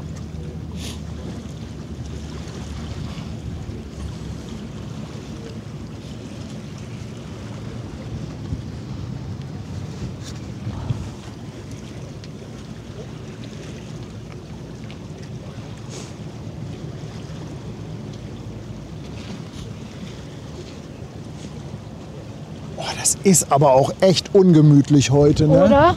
Also ich wäre euch auch allen nicht böse, wenn ihr gleich schon abhaut ins Warme. Also ich glaube, Ja. so lange mache Also ich auch nicht wirklich. mehr. Ja, Ich sehe ne? hier nämlich so ein paar Gesichter, die sich auch denken, was soll ich hier rumstehen? Also, man muss ja sagen, kreativ, Andi ist ja immer sehr kreativ. Und der sagte eben zu mir, du Kirsten, nimm doch einfach gleich die 62 Richtung Finkenwerder und fahr eine kleine Runde zum Aufwärmen. Oh, Das ist doch eine habe ich schöne auch Idee. schon gedacht. Nein, macht das ruhig, bevor ihr hier jetzt alle rumsteht. Wir treffen uns dann nachher irgendwie zum Essen oder noch Also ich was hatte jetzt auch trinken. gedacht, dass ich hier noch bleibe, bis die Nova kommt. Was Ja. hältst du davon? Und Nein, dann habe also ich gedacht, kriegt mal Ben das Dann, Mikro. das ist echt. Also Nee, das ist ich warte noch ein bisschen Boah. auf die Nova und dann, genau. Also das Bild spiegelt aktuell überhaupt nicht die Wind- und Temperaturbedingungen Ich habe so wider. kalte Hände. Ich weiß ja nicht, was mit Antje ist. Wollen wir uns ein bisschen an dich kuscheln, Tadi, oder wie? Ja, Das hat er ach du, gern, es das geht. hat er gern. Es geht.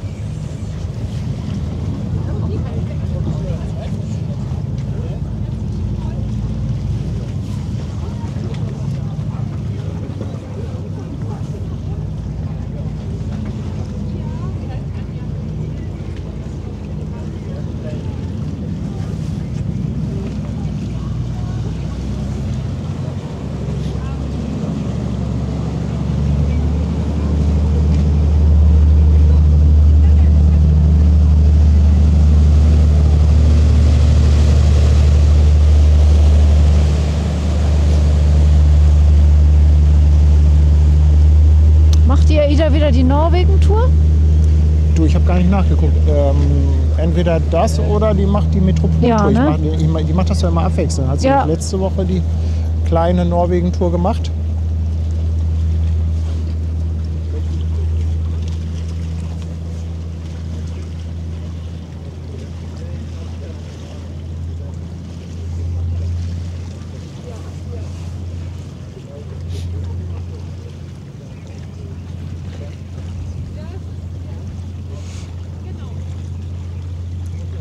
Ach, ich liebe das ja, wenn die Fähren da so mit durchfahren.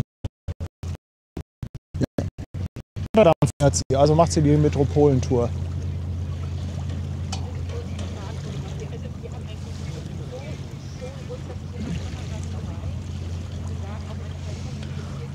Auch so ein bisschen Fähre fahren zum Aufwärmen wäre auch nicht schlecht. Ja, macht das doch ruhig.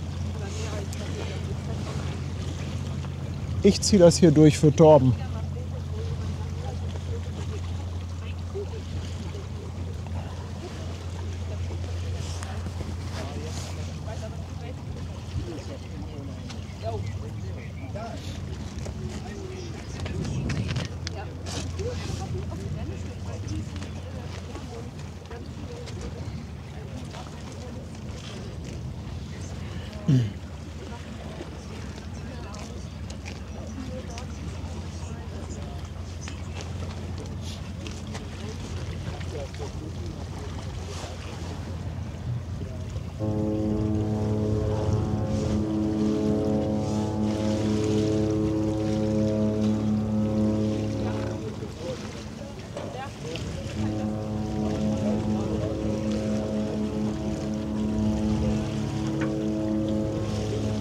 Der Techniker ist wohl weg.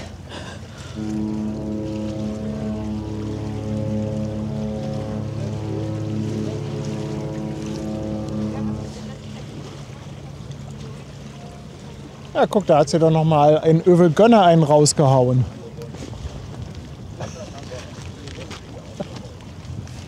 Ach, da. Mensch, ich lese hier gerade was vom dunkelblauen Pullover und dem Logistiker. Der steht da im Hintergrund. Mensch, moin, mein Lieber, hallo.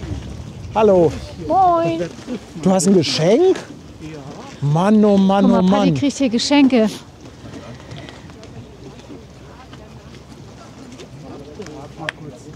Du, lass dir Zeit, lass dir Zeit. Mensch, du, das ist ja gut, ne? Vielleicht ist ja eine Kanne Glühwein drin.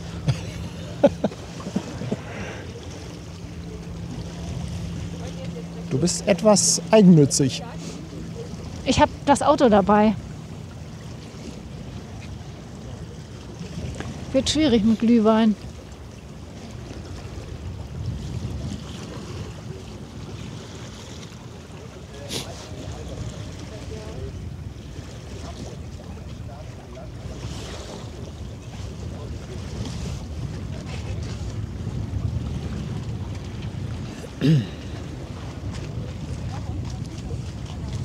Ja, das mit dem Techniker, aber der Techniker war auf der Sol. Ach so. Der war nicht auf der Nova. Also insofern, Dann hatte ich das verkehrt verstanden. ja, jetzt müssen wir gleich mal schauen.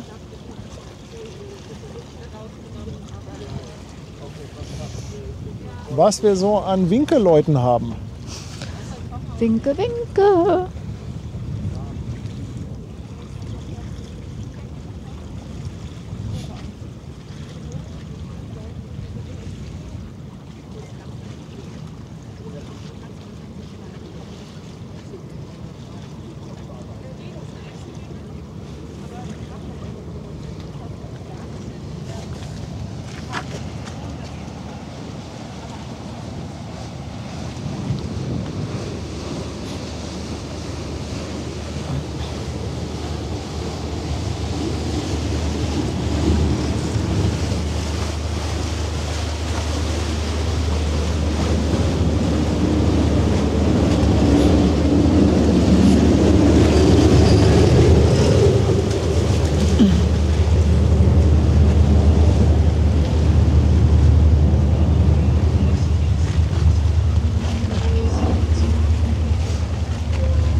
Also Frank schreibt, wir stehen Deck 14, Steuerbord unterm Kapitän.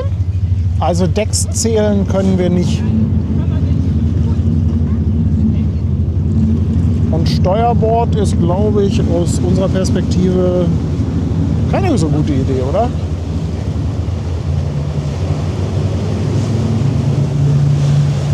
Hier Also winkt ihr doch müsst- gleich jemand mit einem roten Sofakissen. Oh, herrlich. Also ihr müsst so ein bisschen gucken, wie das Bild aussieht und dann seht ihr natürlich auch, wo ihr euch am besten positioniert, damit wir euch sehen. Also es ist unheimlich schwer, einzelne Positionen zu finden. Das Beste ist eigentlich immer zum Winken, sich oben an Deck zu stellen, am besten unter dem bunten AIDA-Schriftzug. Denn wir können das nicht versprechen, dass wir jeden finden an Bord.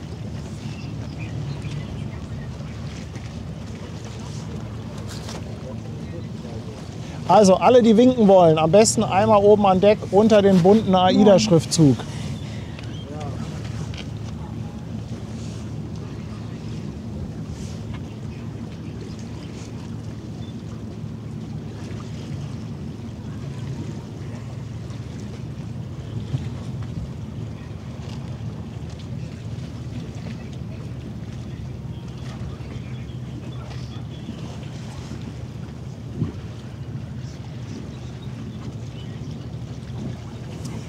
Da scheint auf jeden Fall irgendjemand in der Mitte zu winken. Oben links sehe ich auch, da weht jemand mit der weißen Flagge.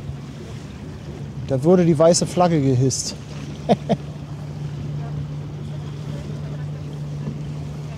Guck mal da. Also es sind, ja, den einen oder anderen entdeckt man dann doch.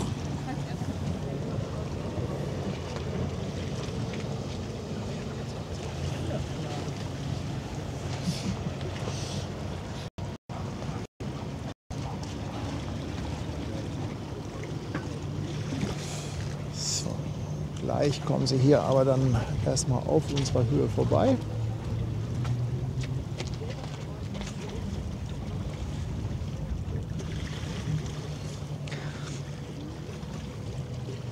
Also noch unter der Brücke. Hast du das gesehen? Ja, unter der Brücke hatten wir doch eben, Okay. glaube ich. Ja.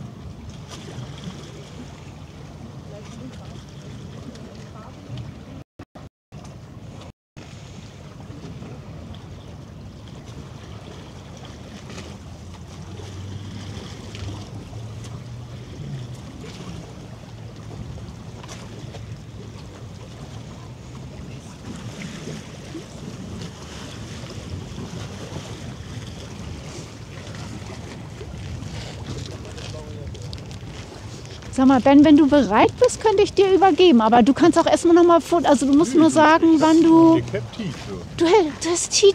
Das hört sich gut an. Dann würde ich gleich mal an Ben übergeben und sag schon mal Tschüssi, vielleicht nochmal bis später. Ja, mach das doch. Geh dich ein bisschen aufwärmen. Habt ihr Kirsten und dann Ja. soll ich mal helfen? Ja, bitte. Ja. Oh, guck dir das mal an hier mit meinem Gott, Mikro. oh Gott, oh Gott. Alles vertüdelt hier. So, jetzt kann ich noch mal nah rangehen und wir gucken noch mal. Da wird gewunken. Hier, ohne Ende. Die geben alles, jawohl.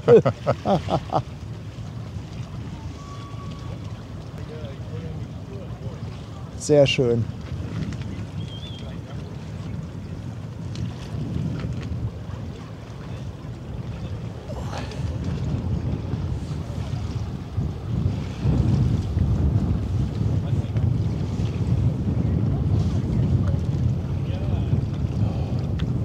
Guck mal, ich glaube... Ein schönes Licht bei dem Auslaufen, Ja, oder? ja. Haben wir da auch Winker? Ach nee, der zeigt nur irgendwo hin. Der zeigt nur wohin. Jetzt gucken wir noch mal oben unter den bunten Schriftzug. Ja, da wird auch gewunken. Da wird auch feste gewunken. Unter dem Radarturm in der Mitte auch. Ist überall so ein bisschen. Da ist auch jemand.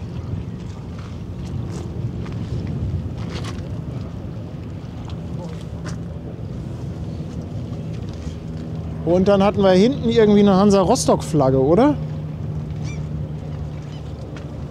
Was war Oh. hinten? Hansa Rostock?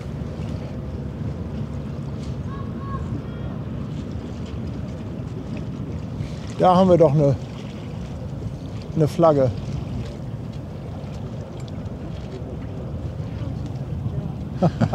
Lokalpatriot. Sehr schön. Also euch allen eine gute Reise. Boah.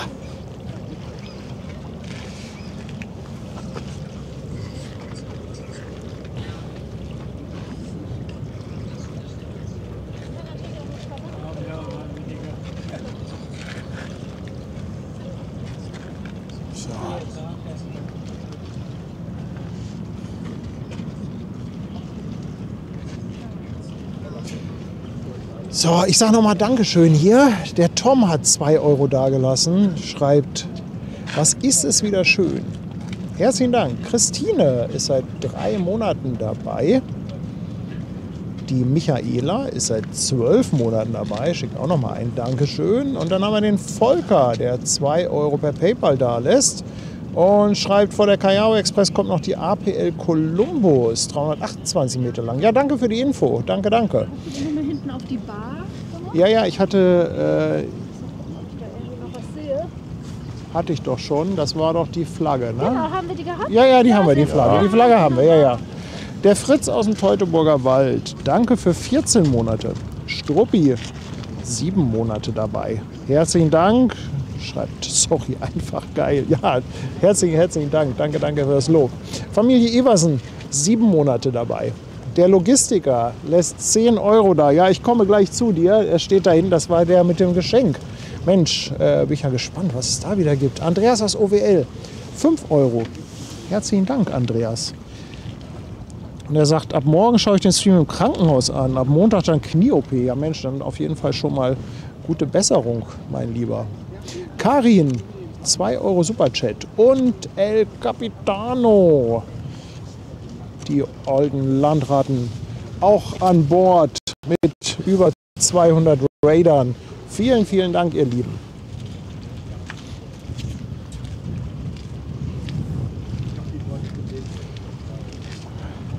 Guck mal, das ist schon mal die erste Runde gutes Licht, oder? Das Licht ist hervorragend. Ja. Der Wind ist ein bisschen cold.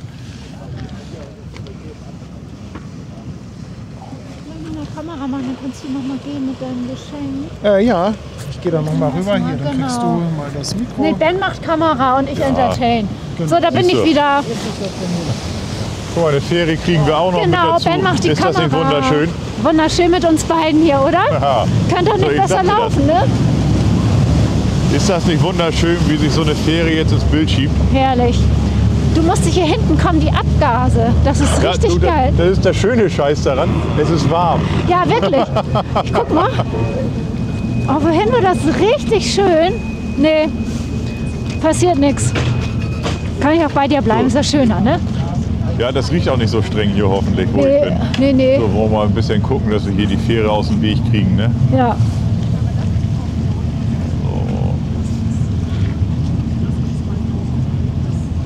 Ich drehe mal so ein bisschen. Ich lasse auch schön Getränke hier, dann könnt ihr nachher euch noch einen reintüdeln.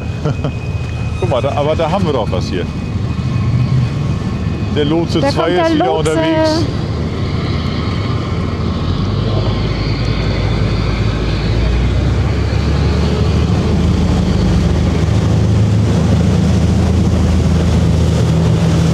So, jetzt haben wir hier ein bisschen Dalben. Oh, da hinten kriegen wir ein Containerschiff. Oh ja, was kommt da denn? Und das bei bestem Licht.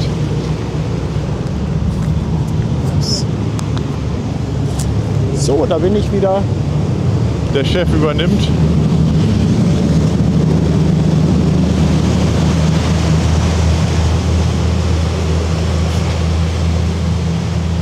So, So. wir hatten die Fähre so davor, da dachte ich, ich suche mal ein anderes Programm. Ah, okay, alles klar, alles klar. So, ich nehme mal. Ich wollte noch einmal bei der AIDA hinterher schauen.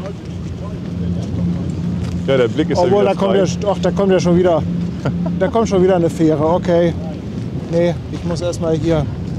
Bleiben wir erstmal auf der. So.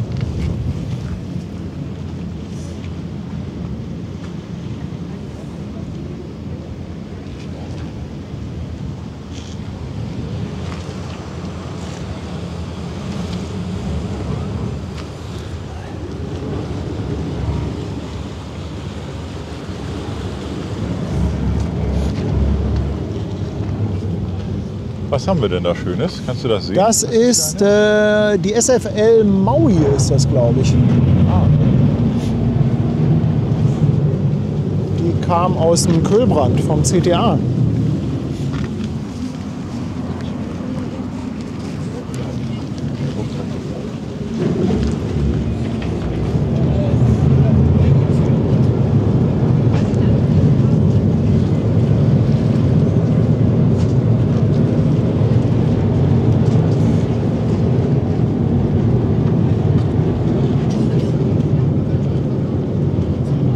Ja, bei dem Licht ist das so ein Genuss, oder? Also wunderschön.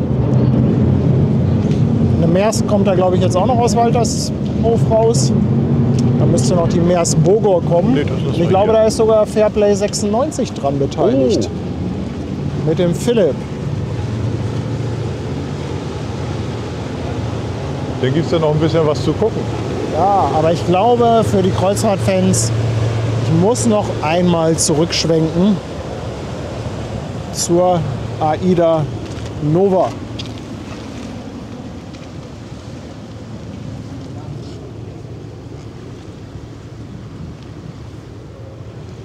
Denn das sieht gerade ganz nett aus da. Das ist aber, glaube ich, noch nicht die Callao Express. Das müsste die APL sein, die wir da hinten am Horizont schon sehen.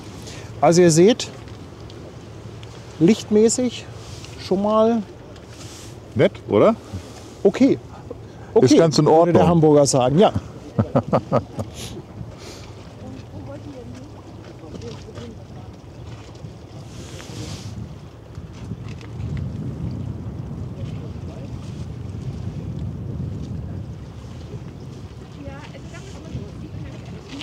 Ja, aber haben wir durchaus. Wir haben Ein bisschen richtig Verkehr hier, Schiffsverkehr ne? hier. Habe ich ja gar nicht so heftig mit gerechnet.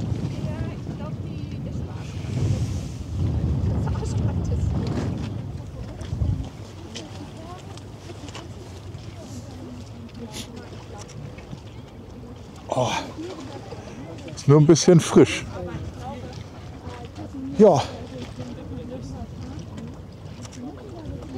Ja, es ist Aber halt, als es ist halt Norddeutscher- doch März. Ne? Also was wir die letzten Tage hatten, wir halt schon wirklich so Ja, das war schon fast Sommer. warme Ne? Temperaturen. Man Ja, lässt ja. sich dann leicht täuschen. Ja, den einen Tag irgendwie 18 Grad und denkst, okay, jetzt wird es richtig schön.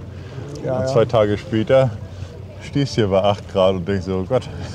Ja, wenn sich das halt abkühlt, dann auch gleich richtig. Ne? Ja, Morgens um 6 kannst du Scheiben kratzen. ja. Ist schon ein bisschen frisch.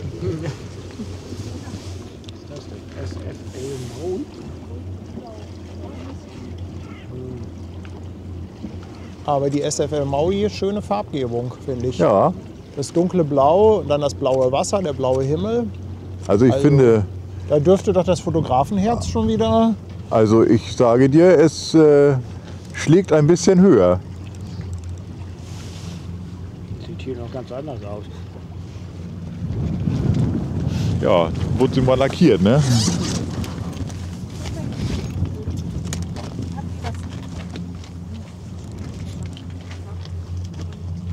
Ja, sieht schon schön aus. Oh, ja, dann.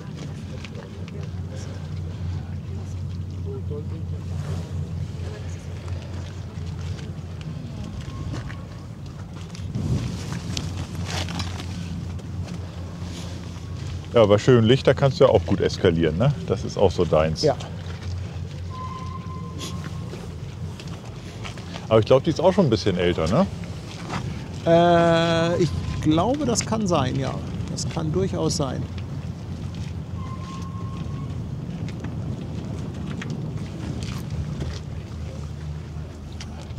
Die war bestimmt mal richtig schön, als sie neu war.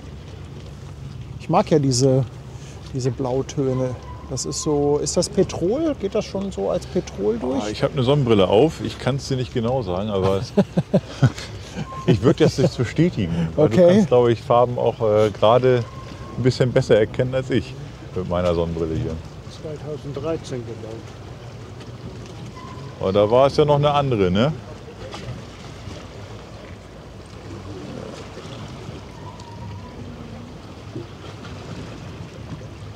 Aha. Ja. Schon ein paar Tage älter.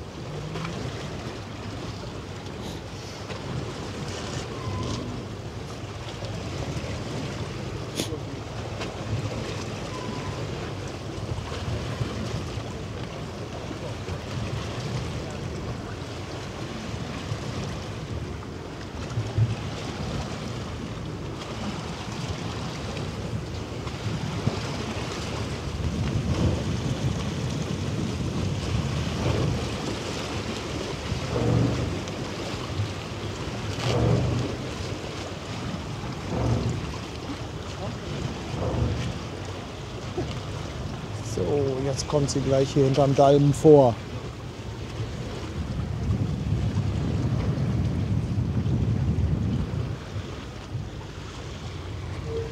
Ach, guck, da ist sie. Da ist sie. Ja, sensationelles Licht, da habt ihr absolut recht. In der Tat. Wirklich, wirklich schön. Noch eine kleine Fotomöwe mit dabei. Ein Traum.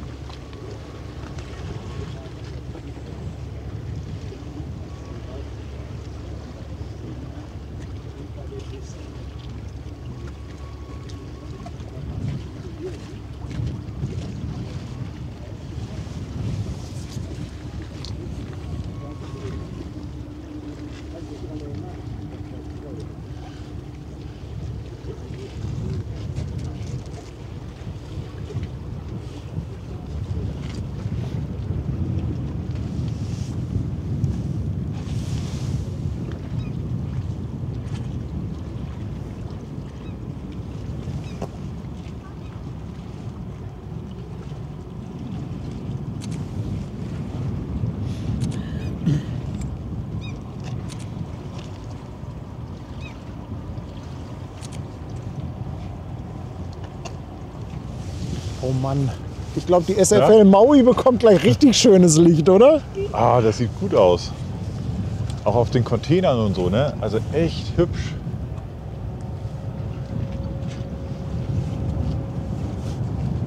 Aber die kannst du auch vertragen, so ein bisschen hübsches Licht, Ja, oder? die sieht schon ein bisschen So ramponiert ein bisschen aus. Eye Candy Ja. ist gar nicht so schlecht. Aber man sieht, dieses Schiff hat schon ein bisschen was erlebt. Ne? Allerdings, ja. Ah, guck mal, heute ist kein Moderator da, der den Sensationell-Counter bedient. Ah, du sparst Geld. Sensationell! Das Kannst wird ein raushauen ganz jetzt. billiger Stream heute. Wir sind alle hier auf dem Ponton. Boah, guckt euch mal das Licht jetzt an hier.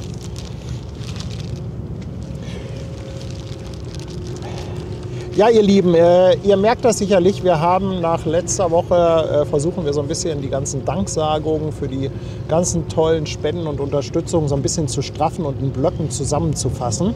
Ich hoffe, das ist auch ein bisschen in eurem Sinne, weil ganz lassen wollen wir es auf gar keinen Fall, denn es gehört sich absolut immer Danke zu sagen. Aber wir wollen halt gucken, dass wir das dann immer so blockweise machen und dass wir nicht bei jeder Spende sofort die Moderation unterbrechen und dann Danke sagen. Wir müssen uns da natürlich auch so ein bisschen eingrooven. Das muss auch erstmal so einen gewissen Flow bekommen. Aber ich hoffe, dass ihr sagt, hey, das ist vielleicht eine gangbare Lösung. Das wird sich eingrooven, ne? Ja, Davon ja. gehe ich aus. Natürlich. Also von daher bitte, bitte auf keinen Fall böse sein, wenn wir jetzt nicht sofort immer auf jede Unterstützung eingehen. Oh, das Licht. Ben. Ja. Na? Ach verdammt, jetzt ist Sebastian Kolzer aufgewacht. Sebastian, Mensch. Oh, jetzt guck dir das Licht an. Ist schon ein bisschen was zum Verlieben, ne? Das hat Sebastian Kolzer mitbekommen. Hier. Und jetzt wieder rein. Selbst Sebastian Göbel hat seine Kamera rausgeholt. Dann muss das Licht gut sein, ne? Der Ja, und wo fotografiert ist ja denn nur. meine Kamera eigentlich?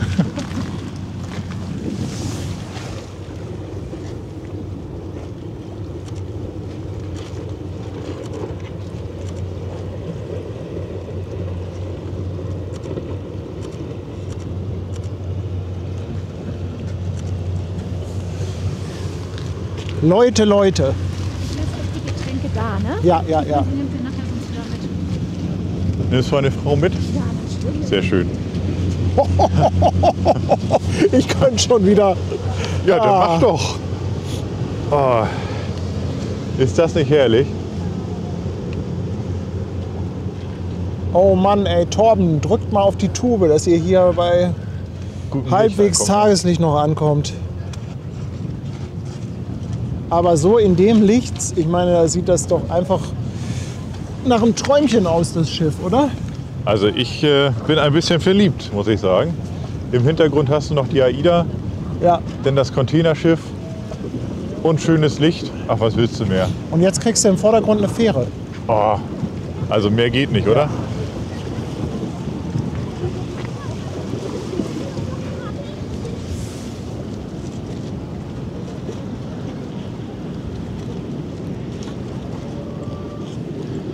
Ich will mal gucken, ob ich ein Foto hinbekomme mit der Fähre im Vordergrund.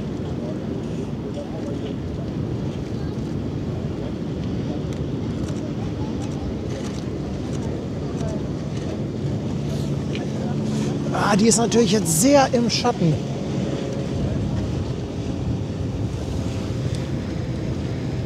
Aber auch klasse, wie die angeleuchtet wird.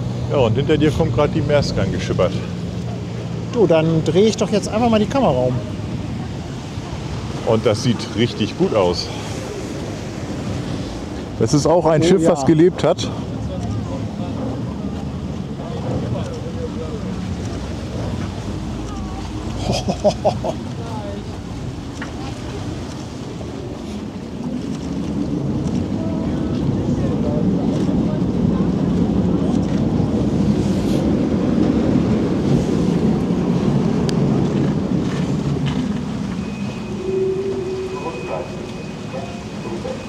Ah, guck mal, und wer driftet denn da noch? Ja, ja. Das Ich Beate habe es auch oder schon so gerade von gesehen. links? Ich meine, ich hätte eben noch was von Beate gelesen oder.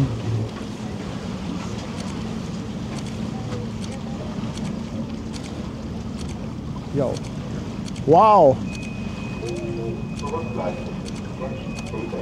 Was für Bilder. Und die Hamburgensie schiebt sich da im Hintergrund durch. Das war ja ein richtiges Triple gerade. Das war richtig gut. Ich sehe gerade, wie die ganzen Fotografen hier am Grinsen sind.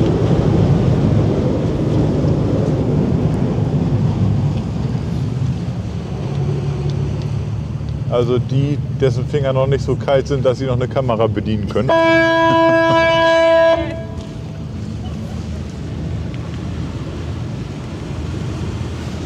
Noch ein Gruß von der Ort Karten.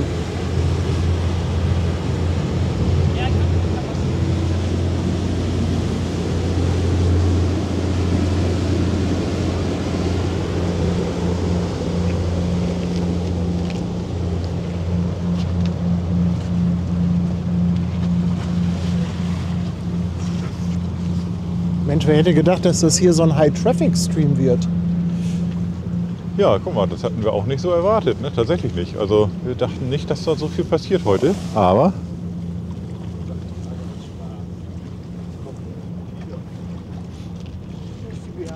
schöne Überraschung. Manfred fragt, welches Schiffsradar wir empfehlen können. Du, das ist so ein bisschen Geschmackssache. Also ich benutze ganz gerne den Vessel Finder oder My Ship Tracking. Das sind so die beiden, die ich persönlich favorisiere. Ich glaube, das sind auch die beiden bekanntesten so ein bisschen. Ne? Ja, ne, Marine Traffic ist, glaube ich, auch noch Stimmt, die sehr gibt's auch noch, bekannt. Marine Traffic gefällt mir ehrlich gesagt die Darstellung nicht mehr so gut. Die haben mal irgendwann die Karten geändert. Aber das ja, musst du einfach mal ausprobieren. Das ist ein bisschen Geschmackssache. Vessel Finder, My Ship Tracking, Marine Traffic. Gibt noch 2, 3 andere. Ja.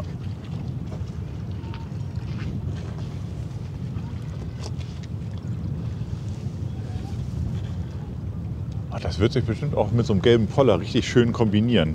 Du hast auch einen 70-200 drauf, oder? Ja. Ich würde dir das empfehlen. Ich glaube, das kriegst du gut hin. Ein bisschen Abstand, den Poller im Vordergrund. Ja, das machen die das anderen jetzt gerade. Ach so, dann willst du nicht. Na gut. Aber wenn das schon alles gemacht Der wird. ganze Ne? Ponton ist voll mit Fotografen. Aber die Idee ist sehr gut, Ben. Blaues Schiff mit gelbem Poller.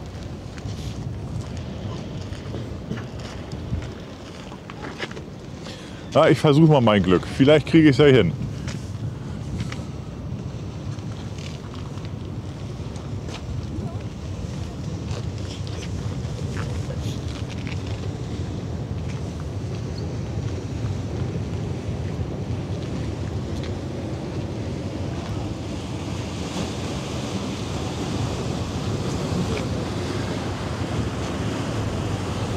Haha.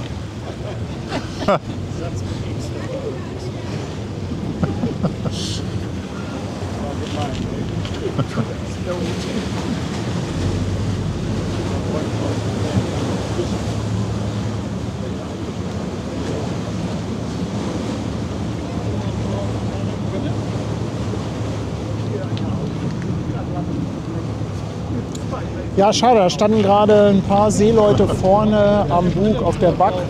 Die habe ich leider zu spät mit der großen Kamera gesehen. Mensch, das wäre noch ein schönes Detailbild gewesen. Ja, das war wohl nix, ne? Ja, das war leider nix. Ja.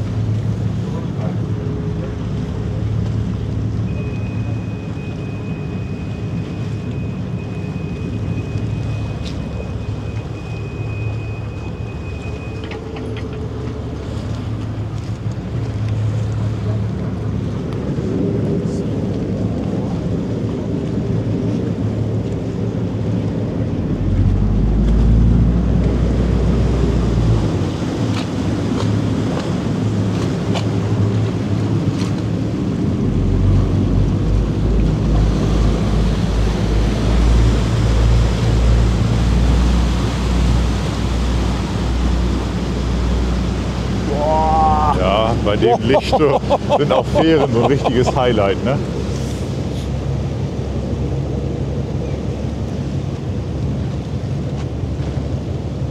Aber so ein Bild mit der Hamburgensie habe ich letztens schon, ich glaube am Donnerstag habe ich das gemacht. Das hatte ich auf Instagram gepostet. Das habe ich zu meinem Leidwesen noch gar nicht gesehen. Aber ist dir auch mal aufgefallen, dass man auf Instagram nicht mehr zwingend alles vorgeschlagen bekommt? Ist mir gerade kürzlich aufgefallen.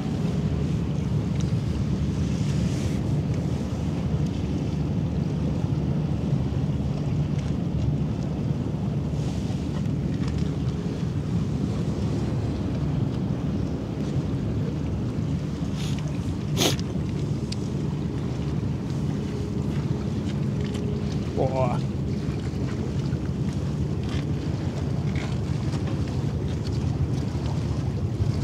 Wahnsinn.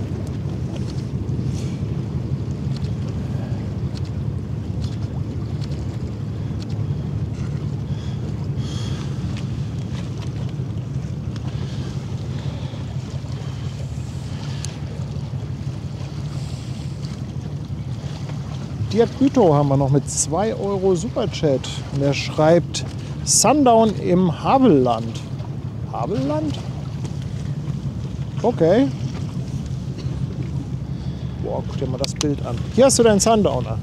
Danke, danke. Claudia S. ist seit 22 Monaten dabei. Schickt auch noch mal Grüße an alle. Dann haben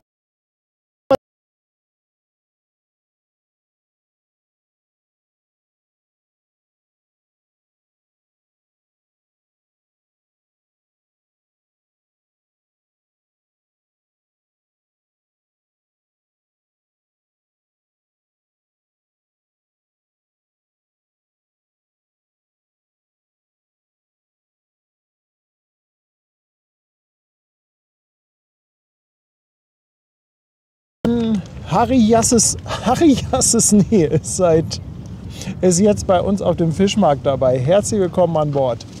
Und Andi, unser Sattelschlepper, lässt 5 Schweizer Franken da. Und er schreibt, sensationell das Licht, der Stream, die Mods, sensationell. Herzlichen Dank. Carina haben wir mit einer Sub-Verlängerung auf Twitch. Ist seit 3 Monaten dabei.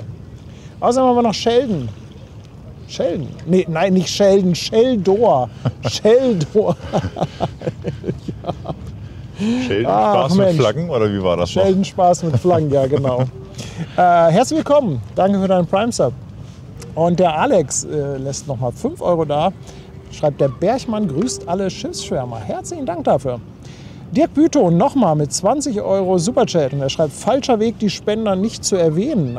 Jede Person erkauft sich die Mitgliedschaft und will honoriert werden. Dirk, wir erwähnen das doch nur. Wir machen das ein bisschen blockmäßig jetzt. Also insofern hoffe ich, dass du das nicht falsch verstanden hast. Wir wollen es nur immer so ein bisschen zusammenfassen. Aber das Artania-Horn, das bekommst du natürlich. Vielen, vielen Dank für deine Unterstützung. Außerdem Michael Wuttke, der ist seit 16 Monaten dabei. Michael, Dankeschön.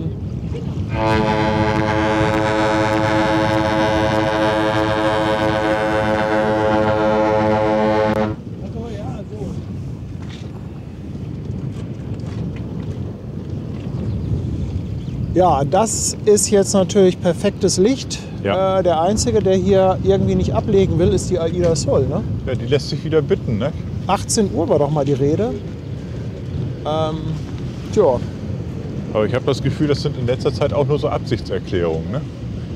Grobe Schätzungen. Maximal grobe Schätzungen. Ja, die meiste Zeit des Lebens wartet der Fotograf vergebens. Fotografieren hat in der Tat sehr viel mit, also hat auf der einen Seite ein bisschen was mit Glück zu tun, dass man mal zur richtigen Zeit am richtigen Ort ist, aber wenn man das Ganze, sag ich mal, etwas professioneller betreibt, dann hat es halt auch sehr viel mit Planung zu tun, dem richtigen Standort und dann auch wirklich teilweise mit Warterei, gerade so in der Landschaftsfotografie.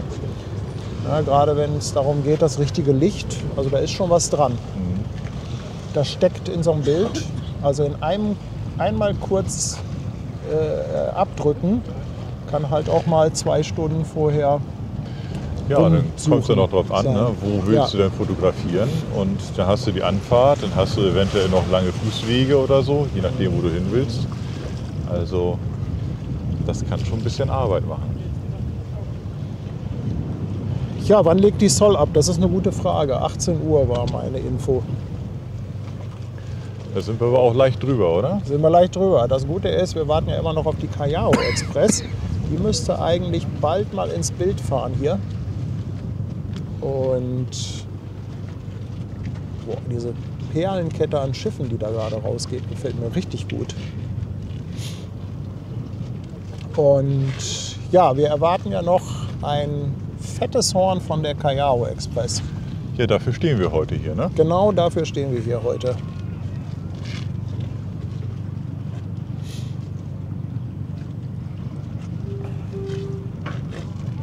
Ja, die wird es auch geben.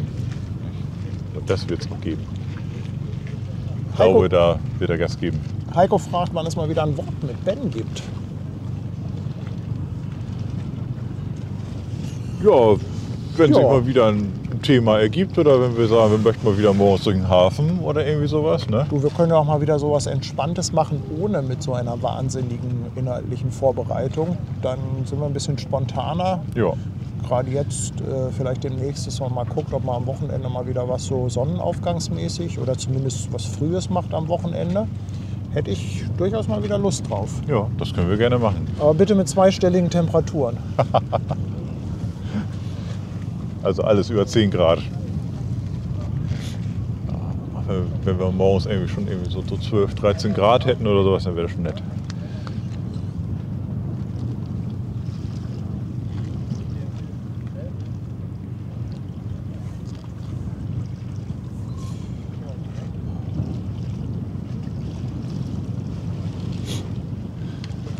Ja, aber ist ja auch ein schönes kleines Triple da vorne, ne? Ja, das sieht richtig gut aus. Also ich genieße das Bild gerade. Ich genieße das gerade total. Nur die Callao Express kann ich nicht. Oder ist die da irgendwo zwischen?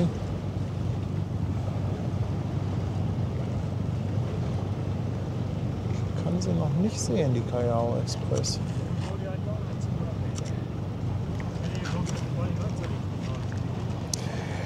Nein, -5 ist nicht zweistellig.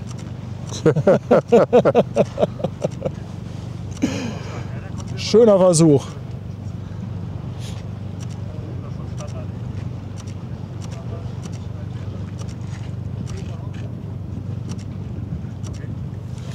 Ja, ich finde, gefroren haben wir schon genug. Ne? Dann können wir morgens wenigstens Ja, vielleicht mal ja. so 13, 14 Grad haben. Das wäre schon schön.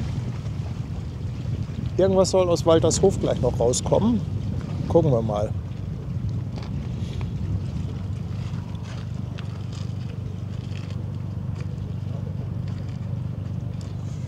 Ja, warum ist der Himmel orange? Das ist eine gute Frage, aber ich könnte mir vorstellen, dass das was mit dem Sonnenuntergang zu tun hat. Gibst zu, das ist ein Weißabgleich. Na, aber wenn ich das Bild mal aufziehe, also ihr seht jetzt hier von links kommt da doch ein wunderschöner Sonnenuntergang rein. Ja, also wir kriegen in jedem Fall eine schöne blaue Stunde, also ein schönes Nachleuchten im Himmel. Nein, -10 ist auch nicht zweistellig. Ja, doch schon zweistellig, aber nicht schön. Ja, Nicht schön zweistellig. ihr wisst, was ich meine. Mensch. Warum ärgert der Chat denn eigentlich immer?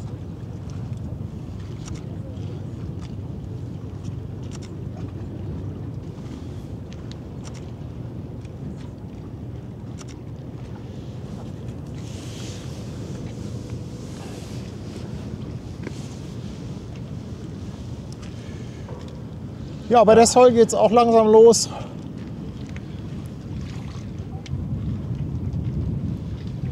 Leinen los.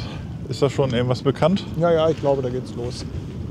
Können wir gleich mal rübergehen. Ich will das hier noch so einen kleinen Moment genießen, aber jetzt kommt eh eine Fähre und wenn die uns das Bild versperrt hier, dann können wir mal rüber schwenken. Dann trete ich mal aus deinem Schwenkbereich.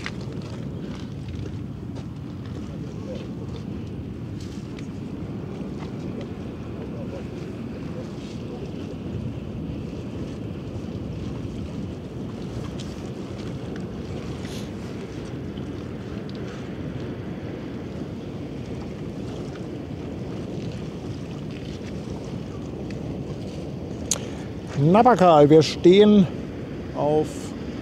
am Bubendai-Ufer.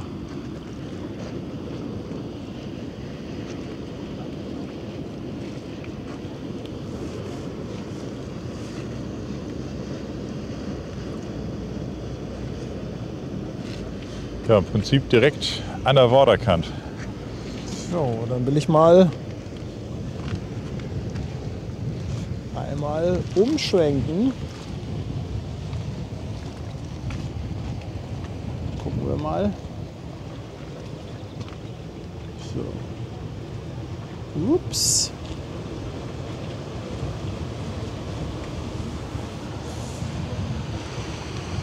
Oh, wir haben tatsächlich Bewegung in der Sol.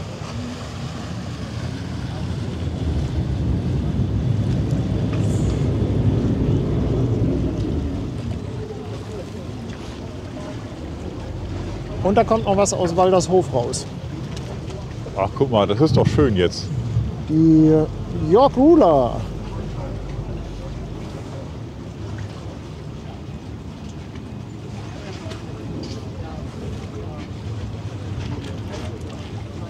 Also ich muss sagen, ich freue mich schon wieder auf die Tage, wo man mit T-Shirt rumlaufen kann. Oh, und dann solche Streams mit so einem Licht. Oder? Das wird. Wird dir jetzt auch gerade schon innerlich warm? Also Aber weißt du was? Jetzt haben wir eigentlich lichtmäßig haben wir gerade eine sehr, sehr gute Woche gehabt. Denn wenn wir jetzt ein bisschen weiter sind, dann ist es abends länger hell. Dann werden die AIDAs immer im gleißenden Sonnenlicht rausgehen. 18, 19 Uhr wird es heller sein.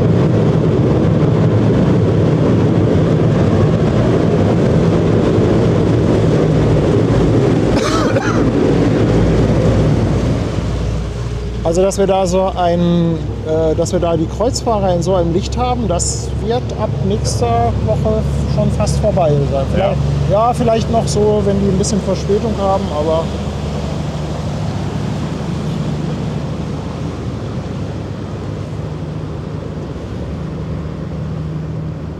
ja, also frieren, aber dafür schöne Bilder. Ja, ihr Lieben, AIDA Sol legt ab. Callao Express ist auch irgendwo bei Wedel mittlerweile. Ich denke, wenn wir gleich umschwenken, werden wir die sehen. Ich hoffe, dass wir noch mit diesem Objektiv-Setup hinkommen und wir nicht noch Kamera und Objektiv mittendrin wechseln müssen. Aber du hast für alle Fälle was dabei. Ich habe das immer dabei, aber ich hoffe mal, dass wir ohne Wechsel hinkommen.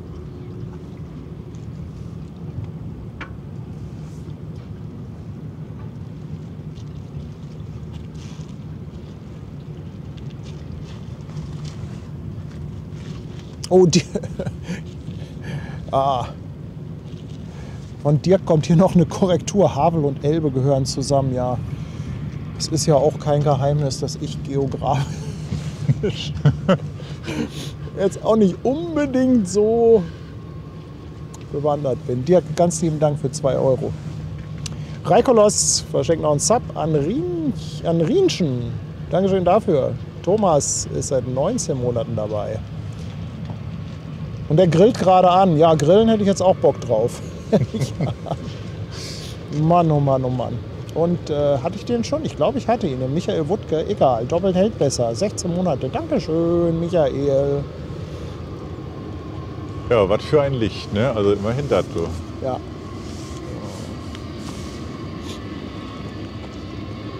Ich muss gleich noch mal in den Sonnenuntergang zurückschwenken. Das ist gerade also schon... Aber jetzt haben wir gerade so ein schönes Wuselbild. Oh Mensch, ey. Kann nicht überall gleichzeitig sein. Aber kann das sein, dass der Wind ein bisschen nachgelassen hat? Also Andi hatte schon ein bisschen geunkt, dass der Wind morgen wieder zunehmen soll, morgen früh.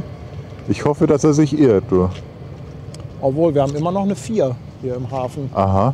Also es fühlt sich überhaupt nicht so an. Oder wir sind mittlerweile so abgehärtet, dass wir das gar nicht mehr mitkriegen.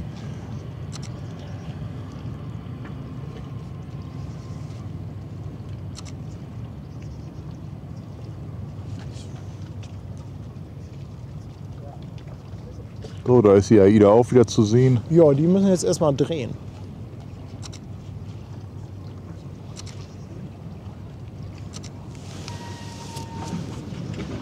Ach, und Welle haben wir.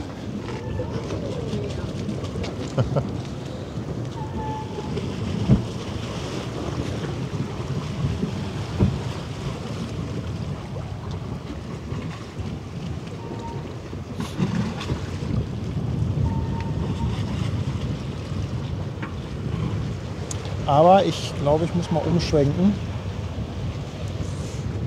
Weil, wenn ich das richtig sehe, müsste das die APL sein, die da gleich kommt.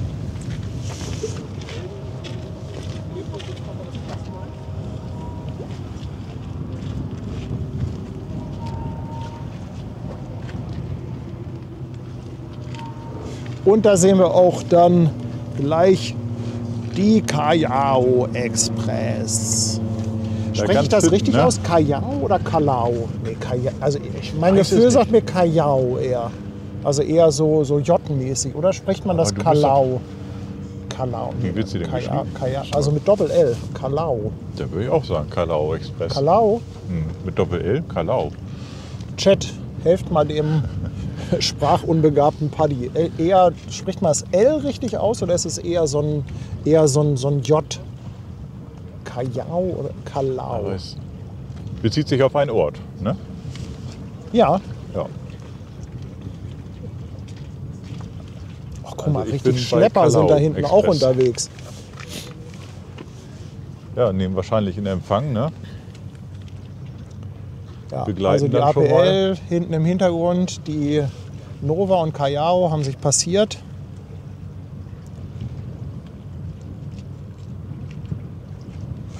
Sornix schreibt Doppel-L im Spanischen als J gesprochen. Aha. Okay, Tja. Dann warst du mit deinem dann war ich Bauchgefühl gar richtig. nicht so schlecht, ne? Oh nein, die Sonne geht weg. Die Sonne geht weg. Leute, da hinten ist ein dünnes Wolkenband. Was soll das denn?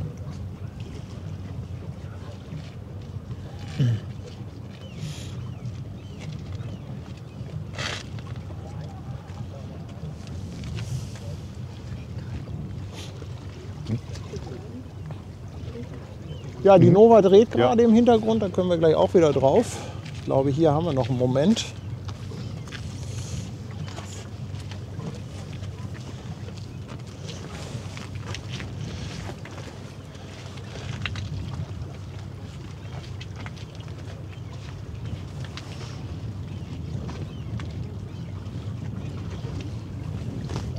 Ja, aber zack ist das Licht weg, ne? Ja, total nervig, ey. Jetzt verschwindet die Sonne da hinter so einem Wolkenband. Dicker, was soll das denn?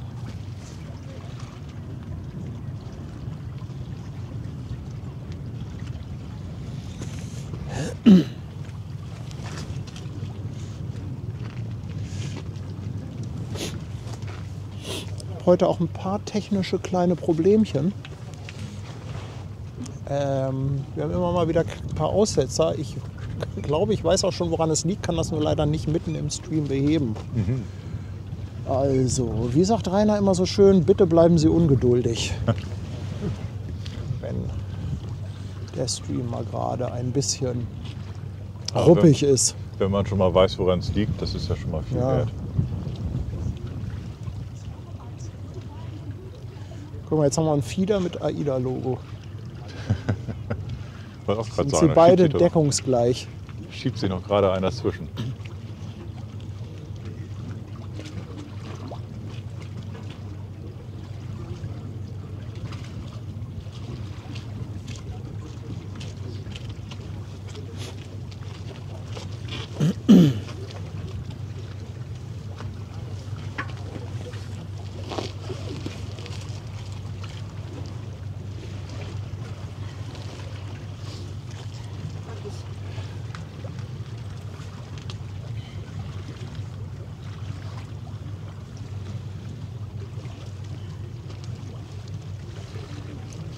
Ach, guck mal hier, die Da kommt Malik. noch eine. Ja, die Malik Arctica oder so ähnlich heißt die. Die kommt da auch noch aus dem Kühlbrand raus. Das haben wir jetzt alle hier übereinander gestapelt. Ja. Jetzt bräuchten wir mal eine Drohne.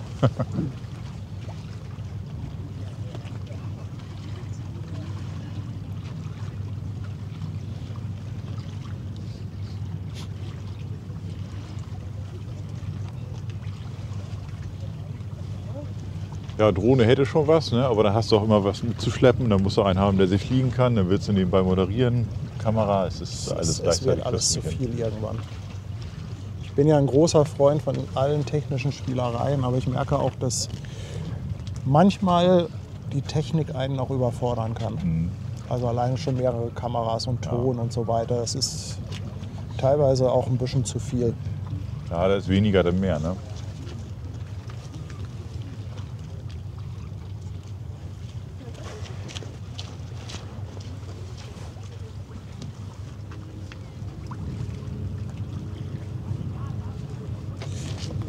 Ja, die APL kommt näher.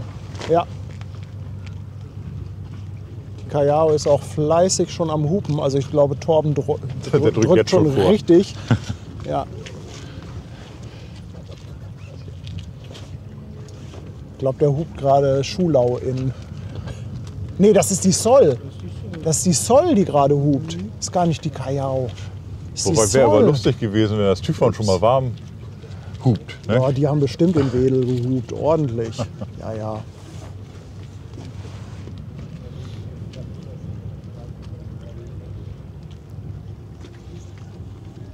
Guck, die kleine rote Malik hat sich da mal gerade so durchgehuscht. Mhm.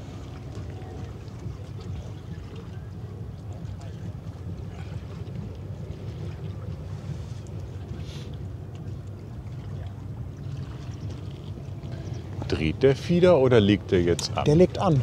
Ach, Ich denke, der geht der hat an sich den nur verholt, Athabasca-Kai. ne? Ja, Ja.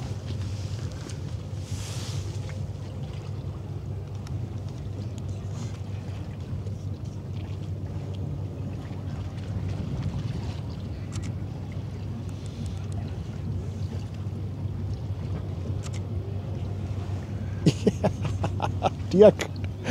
Dirk, 2 Euro in Paddy. In Heimatkunde war ich Kreide holen. Ja, Kann ich ja, bestätigen. es Leute. Also, ist leider so, aber ja. Nee, ich hatte auf sowas nie Bock. Ich hatte da, Erdkunde war auch nie meine Stärke. hatte da kein Interesse dran an solchen Themen. Heute bereue ich es. Ne? Es ist also wirklich. Geschichte fand ich immer cool, aber Erdkunde und so.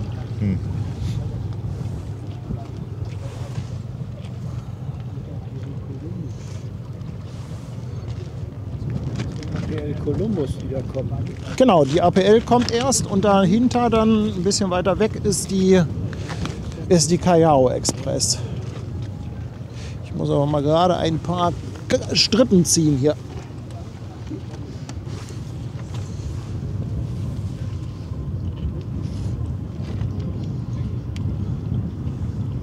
So.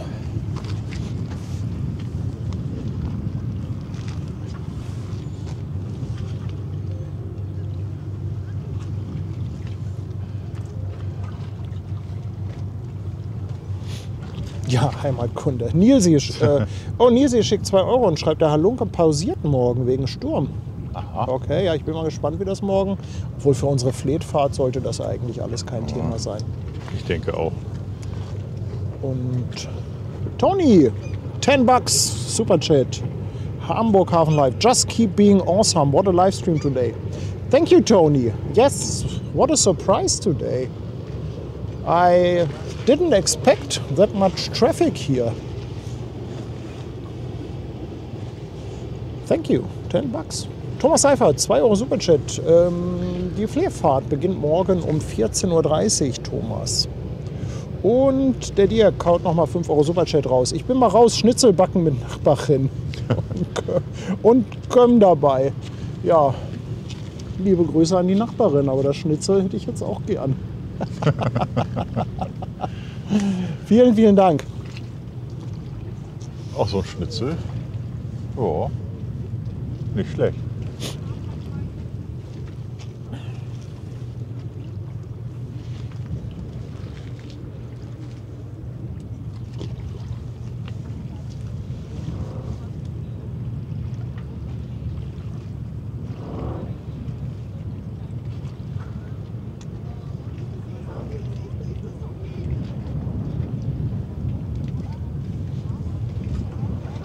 Die Malika wollt ihr noch mal sehen.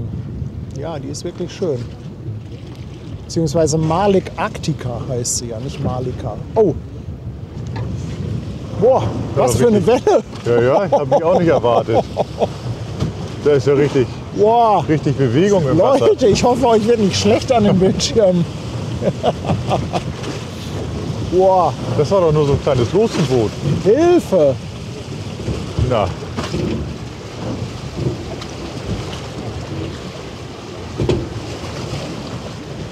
Macht aber gut.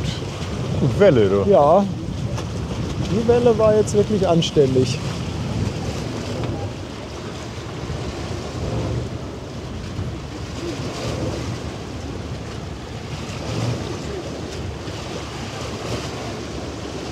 Nee, ein Gimbal kann da leider auch nichts gegen machen, gegen diese Welle. Weil der Gimbal würde ja auch mit rauf und runter Ja. wippen.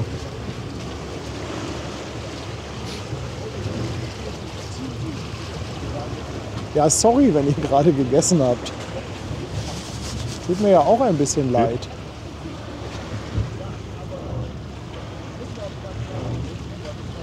Dafür habe ich jetzt Sensordreck entdeckt. Bitte? Ich habe Sensordreck wieder entdeckt. Wie? Ja, Was? oben rechts, ganz furchtbar.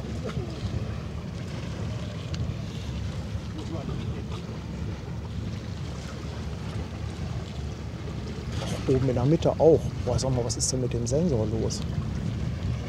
Kauf dir mal einen neuen, das geht ja so nicht. Ja. Muss eine neue Kamera her. Trend geht zur Einwegkamera.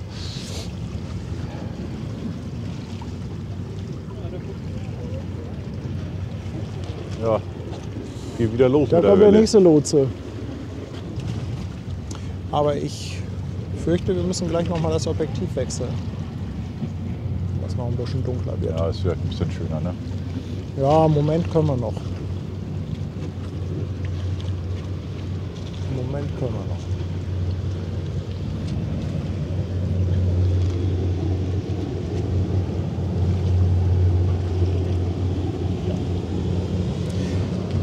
Aber dann hat die Sol ja eben doch gehornt. Ja. Also dann war der Techniker wohl oben raus. Dann hat der nur beim Hornbattle haben die nicht richtig mitgemacht wahrscheinlich, ne? Als Antwort auf die Nova.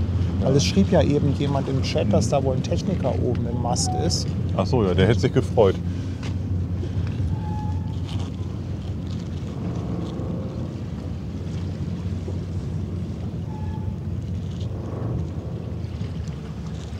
Ja, da bist du ja taub hinterher, wenn du dann da direkt vor dem Typhon arbeitest. Ja.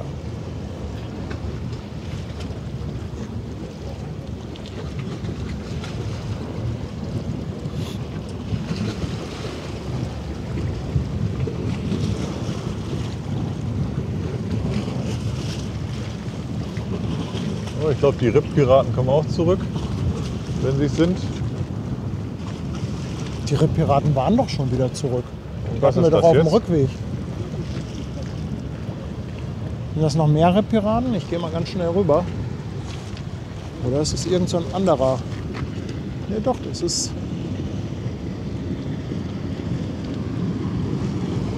Ja, siehst du, gibt eine extra da sind Runde. sie. Moin!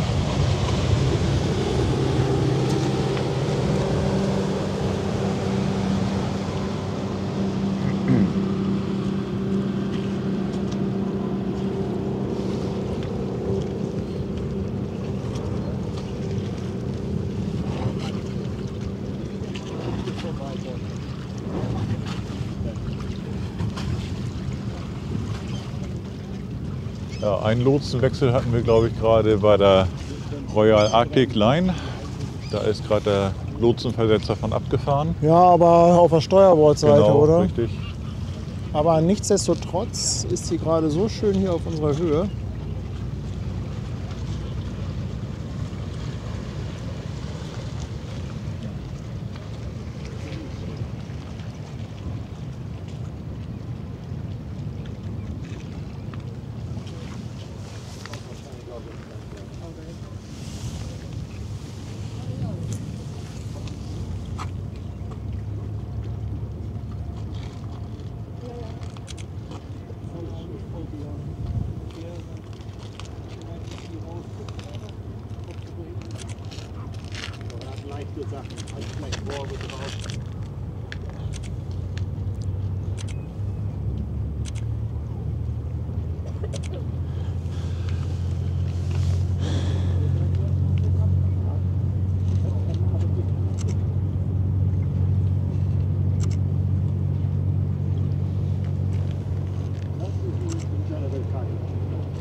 das geht sich, glaube ich, ganz gut aus. Ne? Wir haben jetzt die Sol noch so ein bisschen, dann haben wir gleich die APL. Ja. Ich bin nur am Überlegen, wann wir das Objektiv wechseln. Ob wir das jetzt schnell machen. Ja, dann sag mir, was ich halten soll. Dann nehme ich dir was ab. Du weißt ja, viele Hände, schnelles Ende. Ja, ja, genau. Ich bereite das nur einmal vor. Und dann...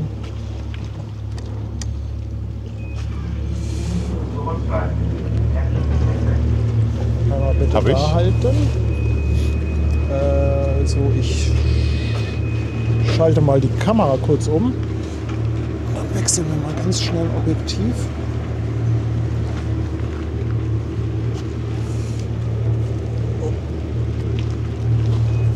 Hab ich.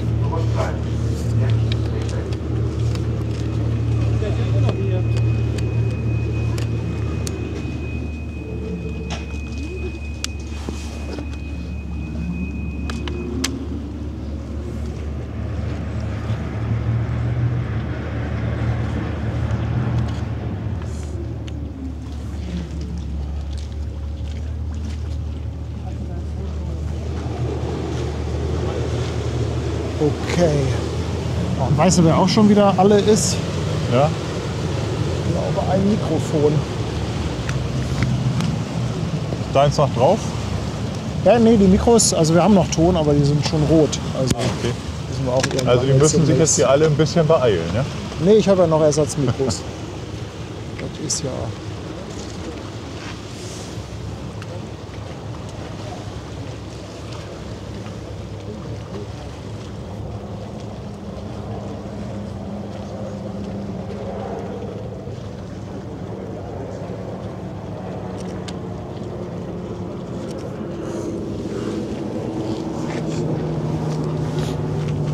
Kannst du mal ganz kurz die Kamera nehmen, dann Was soll ich nehmen? nur so ein bisschen mitschwenken mit der Ja, Kamera. aber Ich selbstverständlich. muss das Objektiv einmal kurz wegpacken, sonst liegt das hier so etwas unmotiviert auf dem Ponton rum.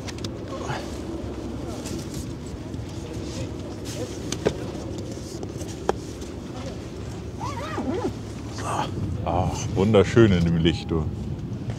Das Restlicht. So ein bisschen rot haben wir es, ne? Ich glaube, ich habe meine Sonnenbrille in meinem Rucksack. Oder in dem Rucksack meiner Frau. Meine Frau ist unterwegs. Haha. Und ich habe jetzt noch eine schöne Sonnenbrille auf. Die begegnet sich jetzt hier mit der APL gleich. Mhm. Einmal kurz den Dalben hier. Und dann geht es danach gleich weiter. Kommt sie gleich raus. Da hinten sehen wir den alten Schweden. Ist ja auch ein gern genommener Standort. Und gleich sehen wir da einen schönen Schiffsbug. Ups, oh, das war ich. So, macht nichts. Sorry. Leute, ich wechsle mal kurz Mikrofon. Das kann einmal ein bisschen knistern, knirschen.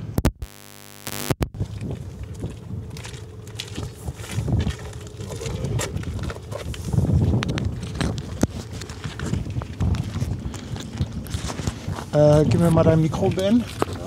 Beziehungsweise ich brauche den Windpuschel. Oh, hier steckt ihr das mal bitte wieder an. Ja, ich habe hier nebenbei ein bisschen Kameraführung gemacht. So, bin wieder da.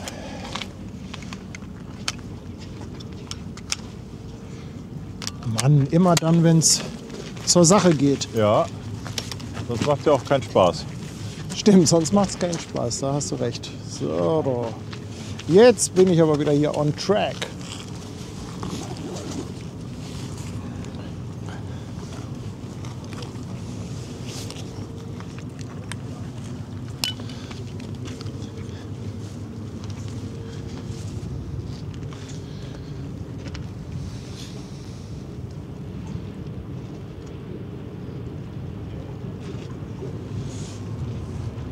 Ich glaube, da waren die Nova-Gäste aber etwas winkfreudiger, oder? Bitte? Die Nova-Gäste waren etwas winkfreudiger, kann Ja. das sein? Die hatten Spaß.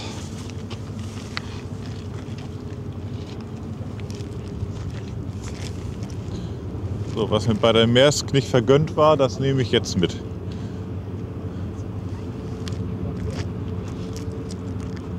Und die APL kommt jetzt auch von links.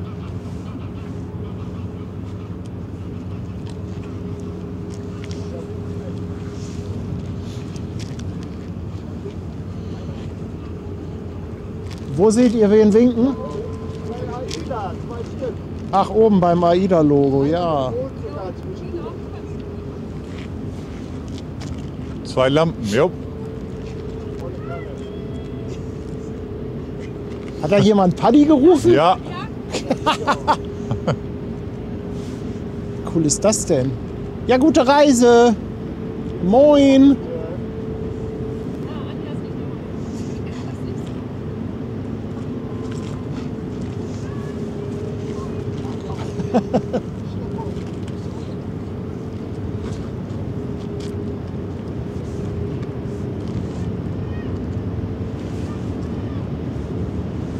Ach, guck mal, hinten auch noch.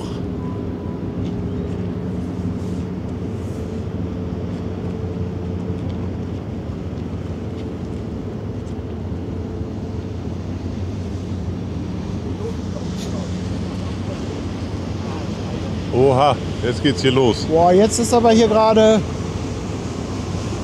bisschen Action.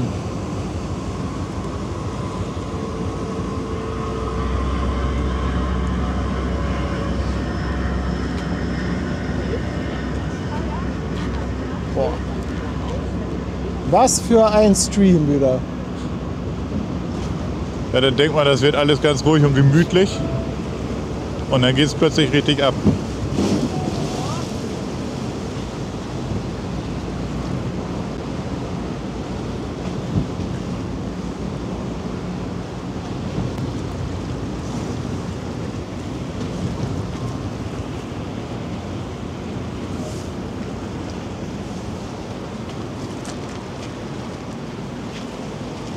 Mensch, für alles Schlag auf Schlag hier. Cool, ne?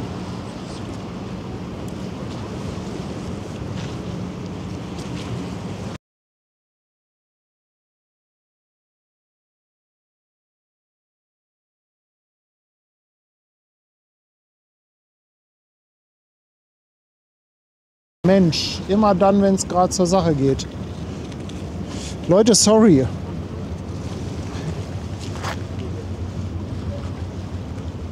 Sorry, wegen der Aussetzer heute. Ey, nervt mich gerade selber ein bisschen.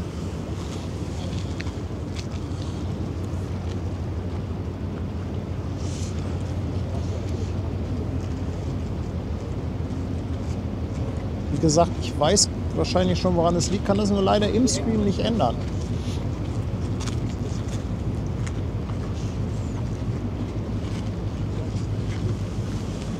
Und da sehen wir auch dann die Callao Express.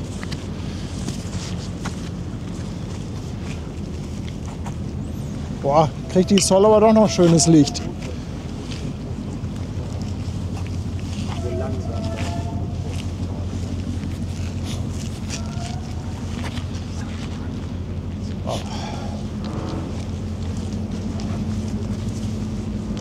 Robert, das hat nichts mit dem Netz zu tun, diese Aussetzer. Nichts mit dem Netz zu tun.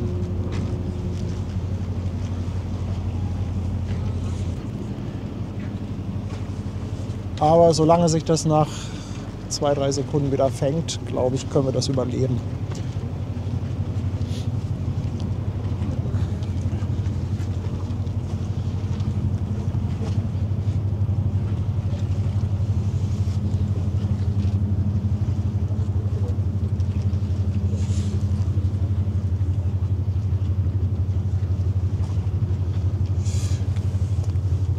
So, da hinten kommt also das Horn angefahren, ja? Da kommt Torben mit dem Horn. Ach,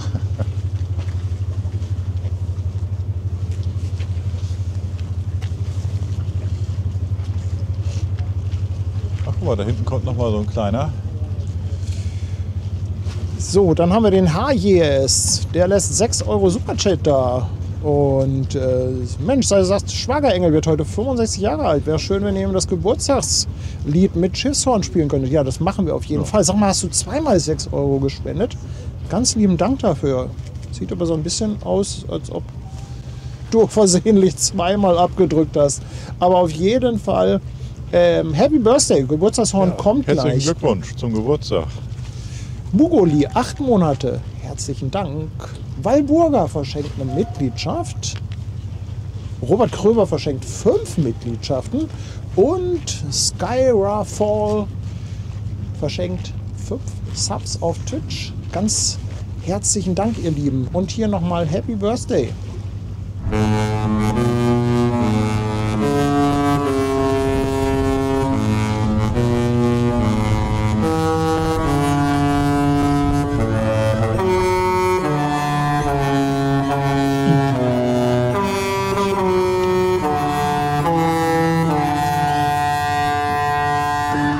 Das ist echt schattig, ne? Es ist so langsam war das cold. Also, Junge, der arme Torben, der steht jetzt so unter Erwartungsdruck. Ja, Der also muss gleich hier jetzt so liefern, ne? einen Dreier raushauen.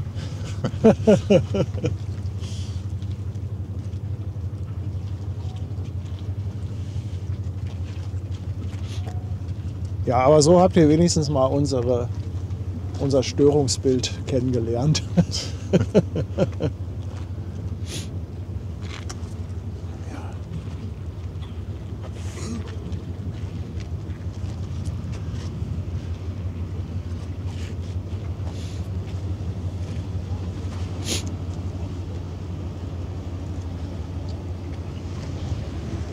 Ich freue mich auch, wenn ich nachher die Sonnenbrille wieder absetzen kann. Weil meine richtige, die ist in der Tasche von meiner Frau und die ist auf der anderen Seite. Okay, ja.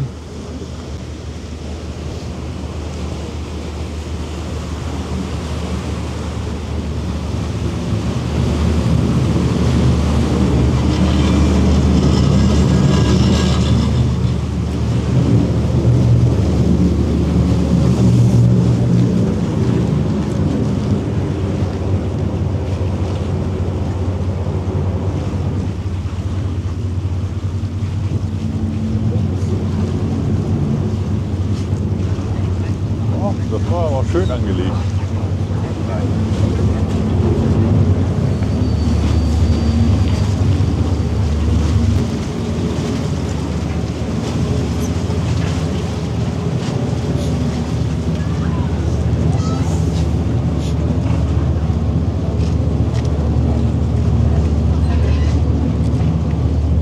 Ja, und hinter der APL kommt dann auch noch die Skala. Mensch, auch schon lange nicht mehr im Stream gehabt. Was für eine schöne Überraschung.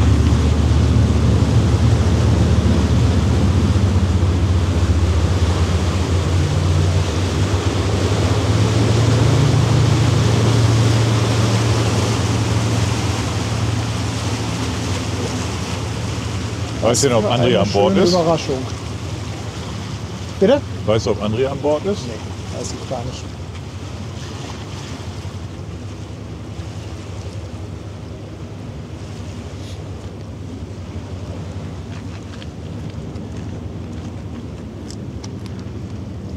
Ja, dann können wir ja mal die Skala noch einen Moment verfolgen. Die Sol ist eh weg.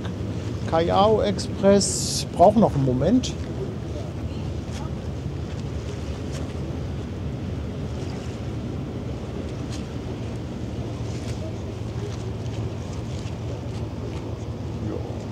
Aber die Skala macht sich doch gut da. Sieht doch schick aus.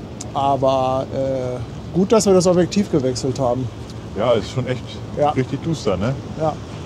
Eigentlich müsste ich auch noch die Kamera wechseln, aber das mache ich nie mehr.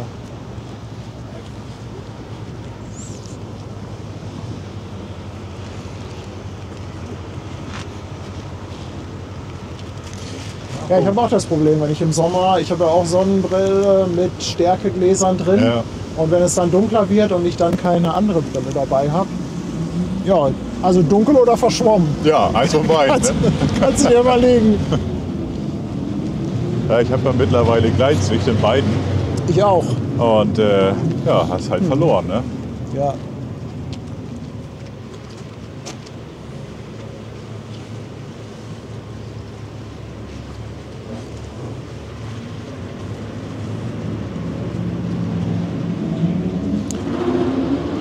Und Pazi ist da und raidet rüber hier mit 12 Leuten. Mensch, herzlichen Dank dafür.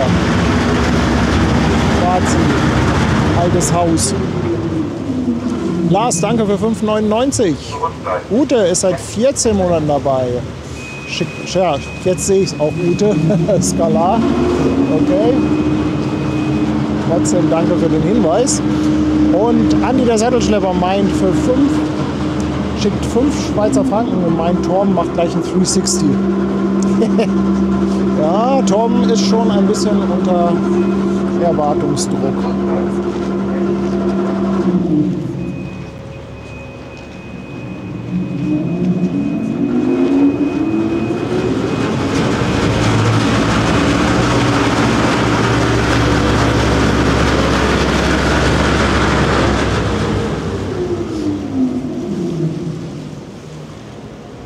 Aber ich muss ja sagen, ich mag ja den Hafen so in diesem Zwielicht. Ne? Auf der einen Ja, Seite hast du ja. noch den Restschein vom Sonnenuntergang, auf der anderen Seite schon eine richtig fortgeschrittene blaue Stunde.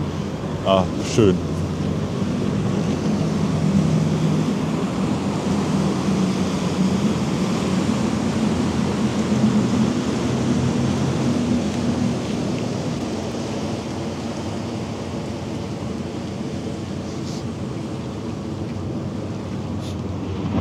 So, gibt Welle. Schon wieder eine Welle. Haltet euch fest.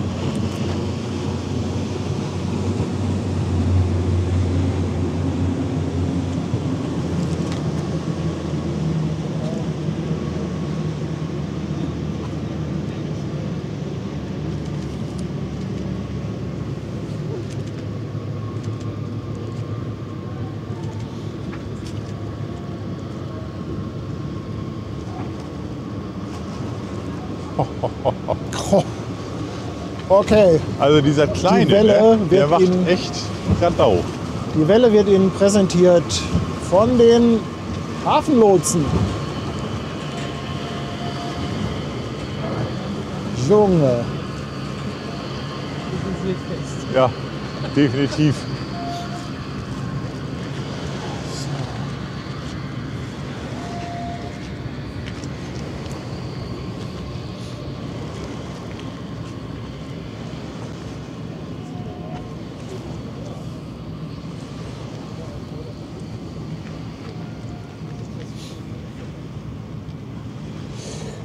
ja, war eine tolle Fahrt mit der Skalar. Und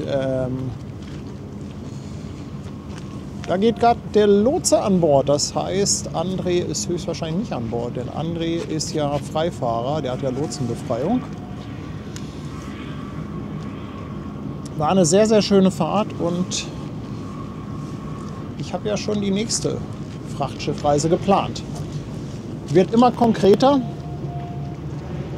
dauert noch ein bisschen, wird eher so September, Oktober was, aber es wird langsam konkret.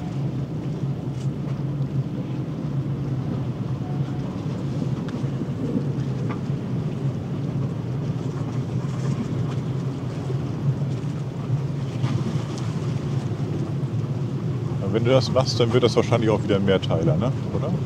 Vermute ich mal. Auf jeden Fall. Ja, bist ja immer ein paar Tage unterwegs Ja. mit diesen Frachtschiffen. Ne?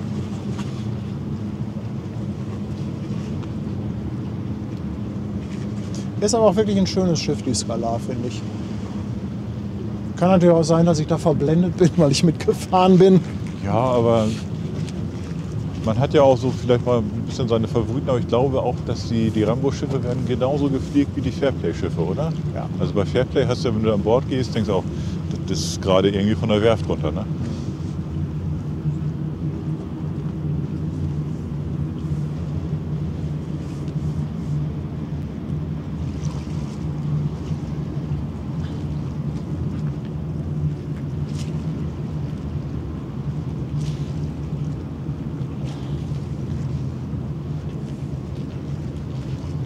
Ja, Torben, enttäusche uns nicht. Ne?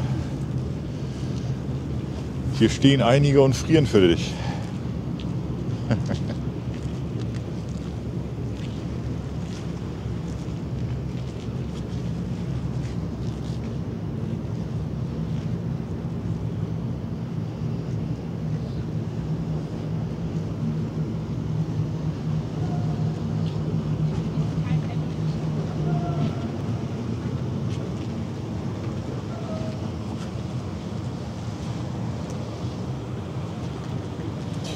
Ja, und wenn ich da mal weiterschwenke, da haben wir die Callao Express.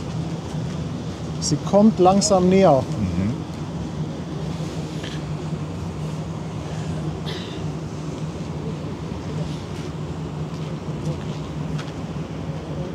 Ja, so langsam haben wir Sichtweite, ne? Aber was für ein schöner Himmel noch oben. Wenn sich die kleine Wolkenbank da mal wegdingt, hübsch.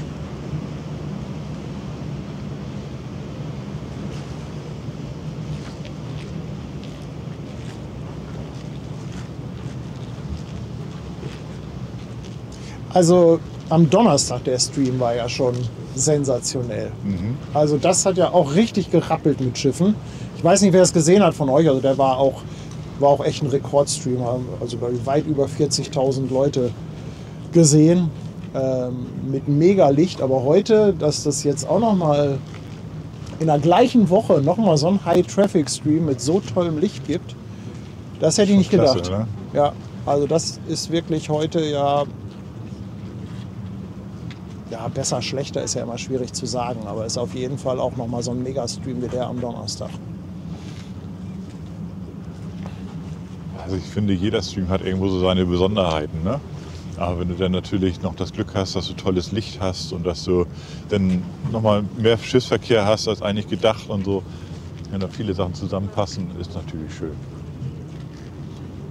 Ja, gerade wenn was los ist und wenn sich das dann nicht so in die Länge zieht. Manchmal hast du natürlich dann 3/4 Stunde Leerlauf und das gab es ja heute gar nicht. Nee. Wir hatten ja heute keine 5 Minuten oder so, wo nichts war.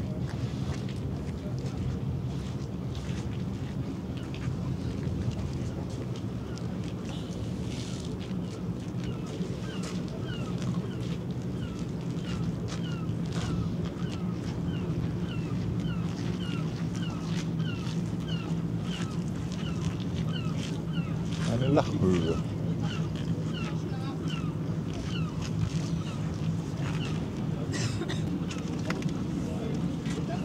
Ich mache mal noch mal ein bisschen Eye Candy an dem Weißabgleich.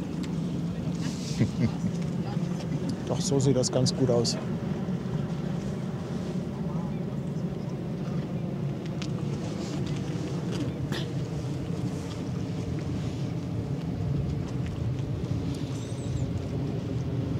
Guck, Daniela schreibt auch, Donnerstag war wirklich klar. Also Donnerstag, der Stream war richtig gut. War richtig gut. Jokerface, willkommen an Bord. Danke für deinen Prime-Sub.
Von Joachim kommt eine Spende rein, 2 Euro. Danke Joachim für fototrope Brillengläser für Ben.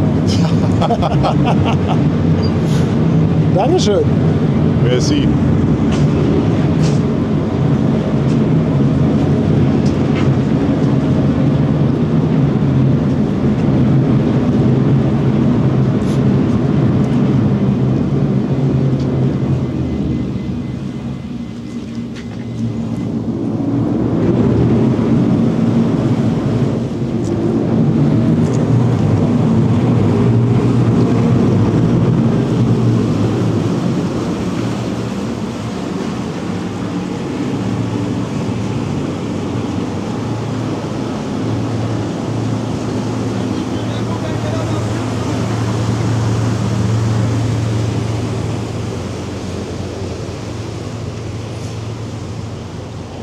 So. Na? Torben kommt mit der nächsten Fähre, würde ich sagen. Ja.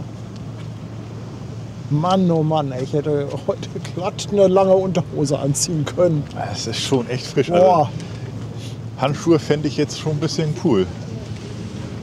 da kommt die nächste Fähre. Ich meine, das ist schon ein bisschen Mimimi jetzt von mir, aber ich gebe zu, mir ist schon echt ein bisschen kalt. In unserem Alter dürfen wir auch Mimimi Ah, machen. okay, dann ist in Ordnung. Dann fühle ich mich auch gleich besser.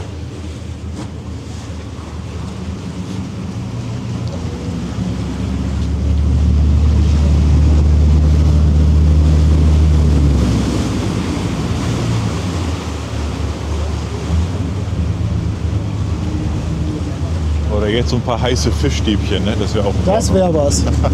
Das wäre was.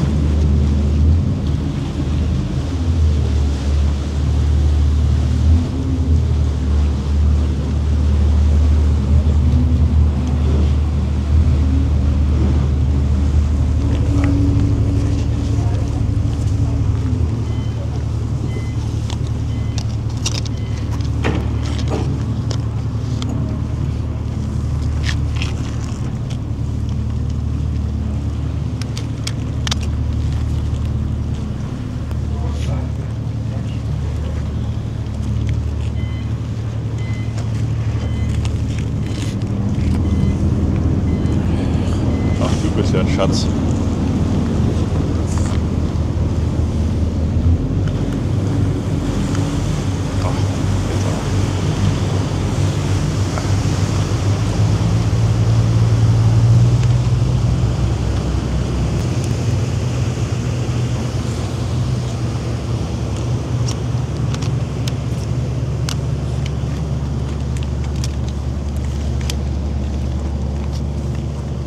Das kennst du auch noch, ne?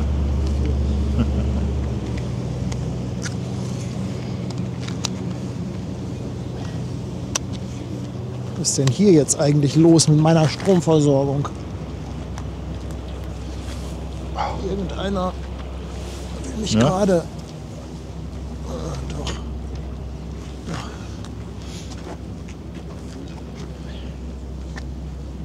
Ja. Wird schon noch halten. Wird schon alles noch halten. Beate, Dankeschön für eine verschenkte Mitgliedschaft und dafür, dass du seit 10 Monaten dabei bist. Tolle Mischung, schreibt sie heute mal wieder. Kreuzfahrer, Frachtschiffe und natürlich die Fähren. Herzlichen Dank, Beate. Da kommt die Callao Express. Ja, jetzt geht's gleich los hier.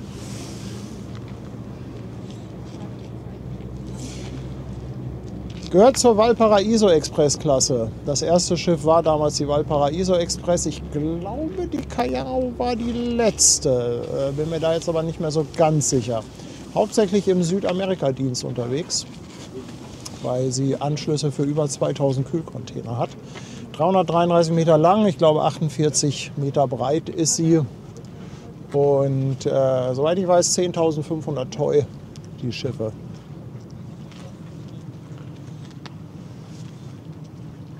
Und auf der Callao Express ist der Torben, Auszubildender, schon zum Schiffsmechaniker.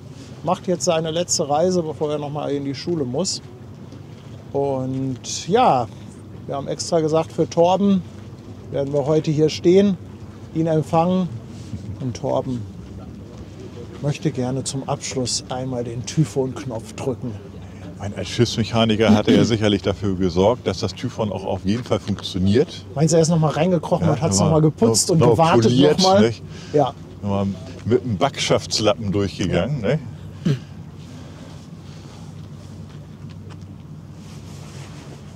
Und sorgt gleich für freudige Gesichter.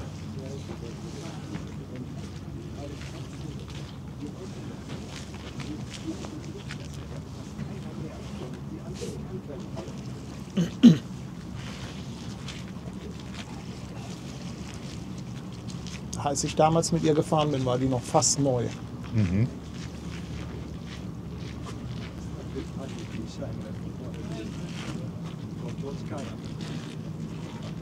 Aber dann ist das heute auch ein bisschen was Persönliches für dich. Absolut, absolut. Ich freue mich da voll drüber. Ich freue mich auch darüber, dass Torben jetzt mit der Callao fährt. der ich auch schon gefahren bin. Und Torben war auch ein ganz lieber Kerl. Ne? Der war ja auch schon ein paar Mal hier im Stream.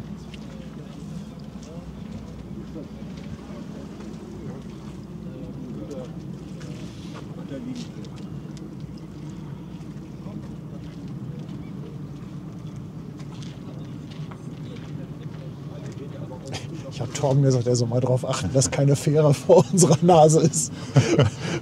Wahrscheinlich habe ich jetzt ein bisschen viel Druck aufgebaut.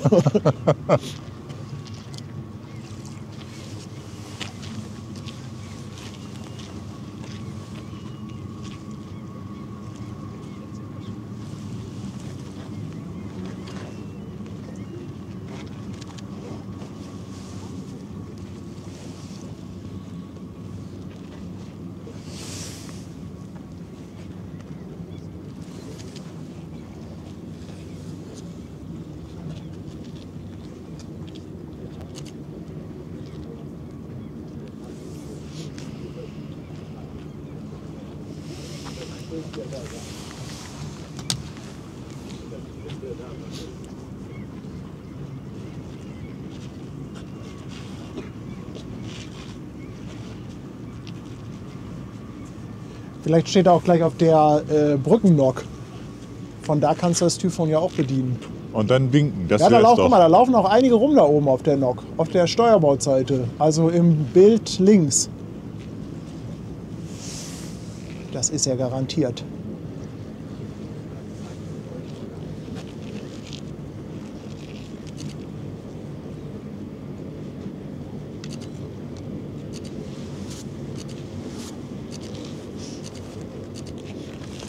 Lässt er sich also nicht nehmen heute. Keine Fähre zu sehen. Drückt die Daumen. ihr Also Lieben. das hat er auch hingekriegt.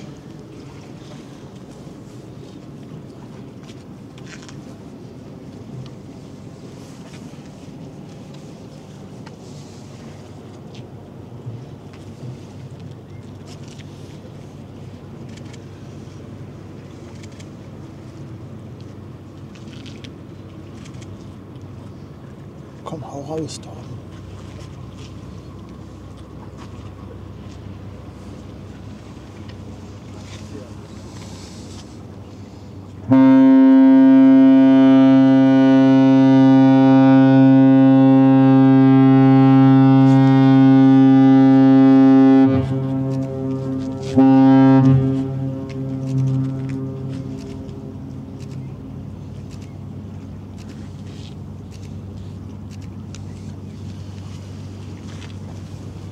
Geil! Ja, Paddy, das Da war ist er. deiner. Da ist er. Gleich müssen wir einmal schreien. Wenn sie möglichst nah sind, dann schreien wir einmal Torben.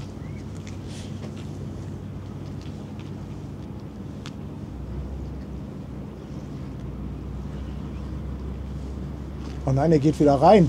Er geht wieder rein.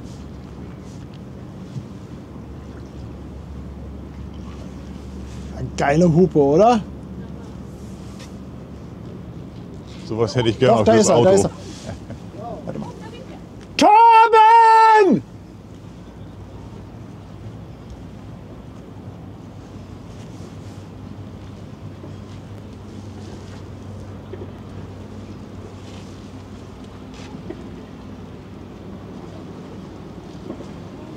Kommt noch einer.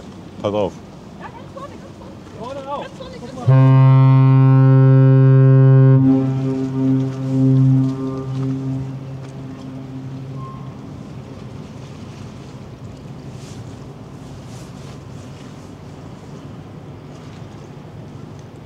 Da oben ist er.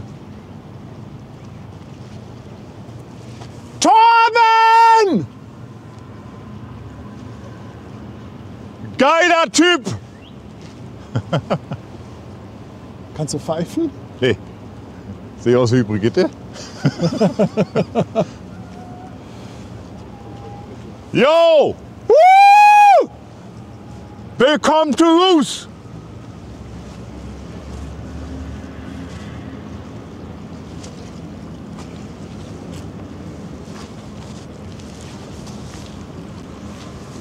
So.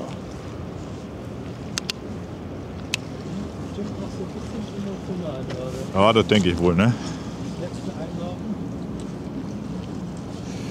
Das ist schon so ein bisschen geil, oder? Finde ich auch, echt. Und wenn man Torben kennt, dann ist das doppelt schön.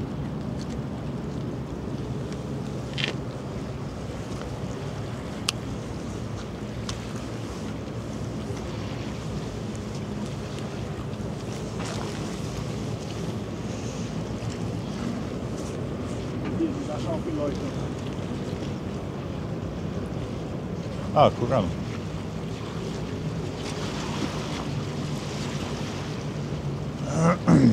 Geht ja so gerade noch mit dem Licht, oder? Ja, geht sich noch ganz gut aus, oder? Ja. Ja, Objektivwechsel war aber auch gut. Ja. Ja, definitiv. Bin auch schon wieder bei ISO 12.000. Sieht man aber nicht, ne? Ja, rauscht schon ein bisschen, aber es geht. Das bisschen Rauschen.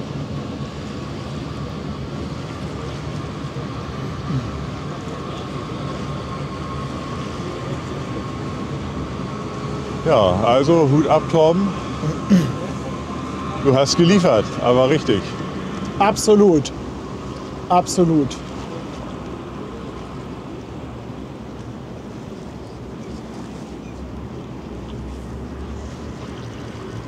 Ja, und ich würde sagen, wenn die gleich durch sind, dann werden wir auch Sind wir auch durch, ne? uns hier so langsam mal verabschieden.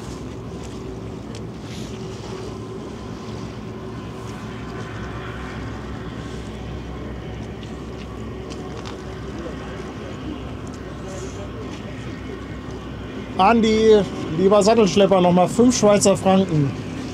Er meint, am Ende vom Stream sagen heute alle Zuschauer Tschüss und ich lese sie vor. Ja. Ja, so viel Akku haben wir gar nicht. So.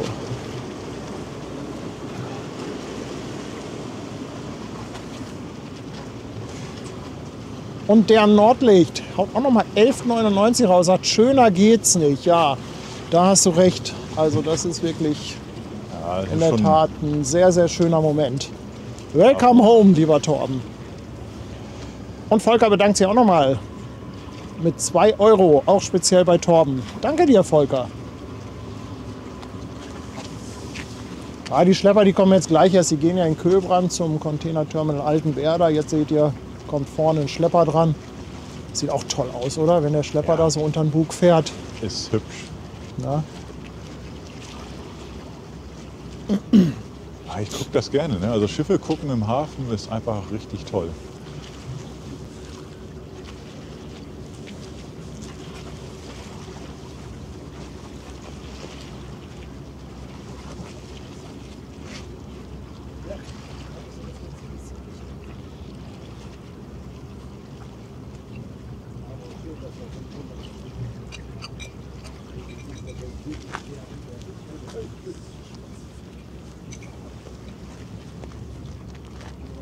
Kommt da noch einer oder fährt der? Ja. Da kommt noch einer rein. Aber jetzt ist Licht weg. Ja. Temperatur ist weg. Temperatur hatten wir heute gefühlt. Hatten wir aber nicht so wirklich, ne? Hatten Nee. wir nicht so wirklich, ja. Ah. Ja. Ich fand, das war ein toller Stream mit einem schönen Abschluss. Wir haben richtig Glück gehabt mit dem Licht. Es war jetzt sehr, sehr knapp zum Ende hin. Aber ich glaube, jetzt hier die Callao Express, die haben wir noch mal richtig schön drauf. Also, ich kann mich nur tausendfach bedanken. Bei allen. Natürlich bei euch, dass ihr überhaupt dabei wart, dass ihr zugeschaut habt. Das ist immer das Allerschönste, dass ihr überhaupt eure Zeit hier mit uns verbringt. Vielen, vielen Dank auch für die ganzen Infos und die ganze Unterstützung im Chat. Vielen Dank auch für die Unterstützung für den Kanal oder die beiden Kanäle auf Twitch und auch auf YouTube. Gerade auch die monetäre, finanzielle Unterstützung. Oh, sag mal, was ist denn jetzt hier? Digga, was ist los hier?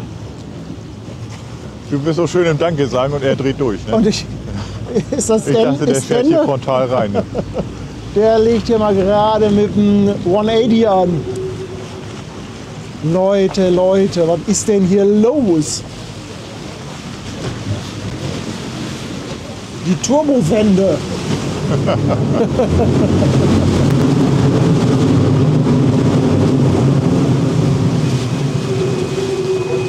Ja, danke natürlich an unser tolles Moderatorenteam. Die meisten haben jetzt auch hier in der Kälte mit ausgehalten.